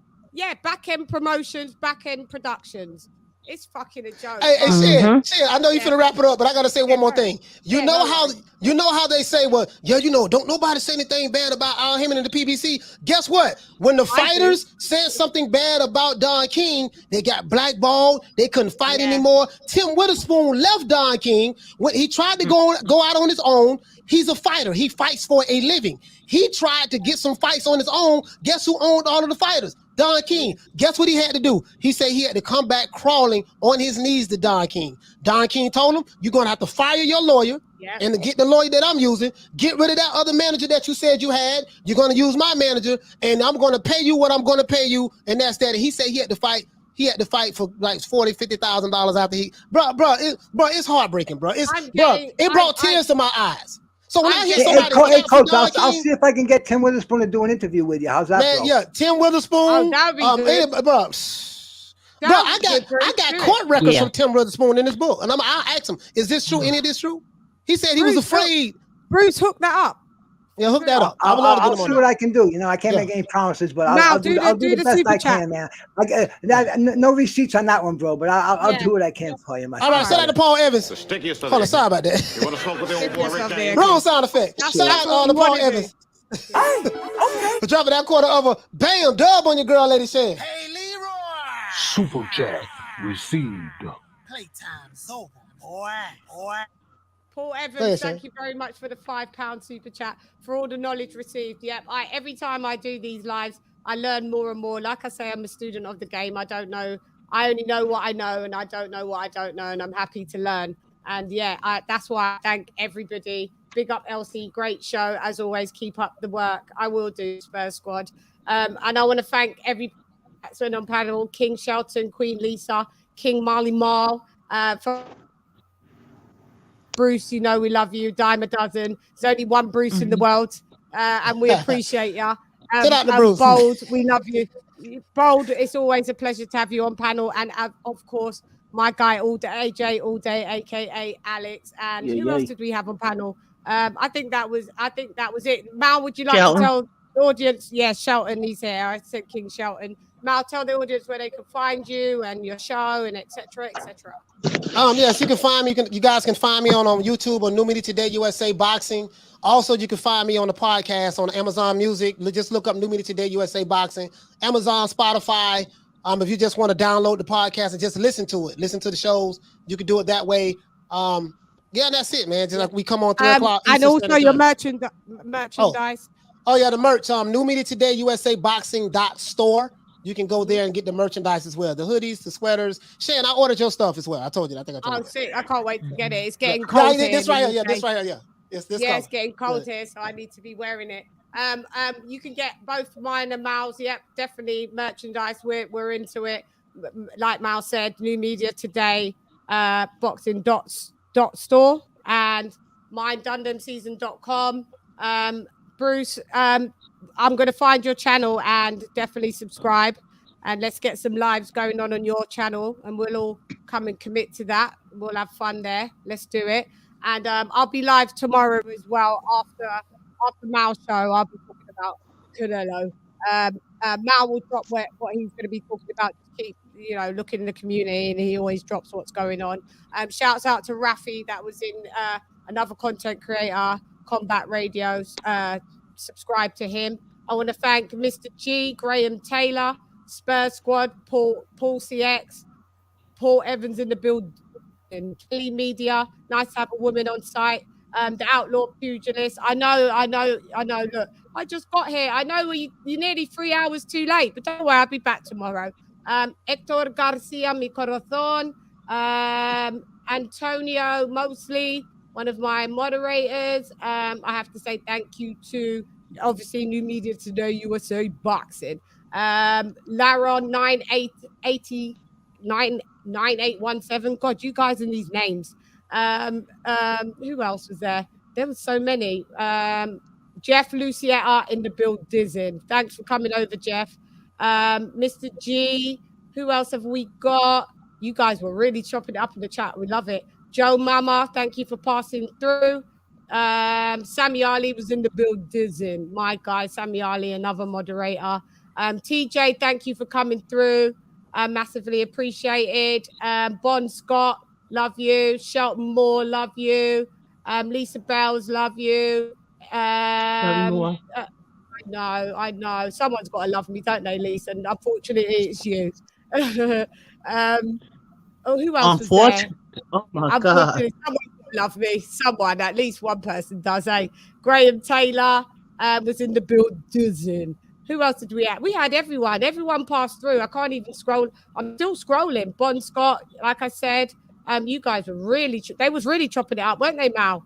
Really chopping it up. Mm-hmm. Yeah, some great stuff. I'm still scrolling some of the same names, so I just want to see if there's any different names. We got Rafi, Combat Radio. Yes, it's thanks for all the super chats as well. Massively appreciate. Karma Serene, the Queen, as well. Thank you for coming through. Milani coming through.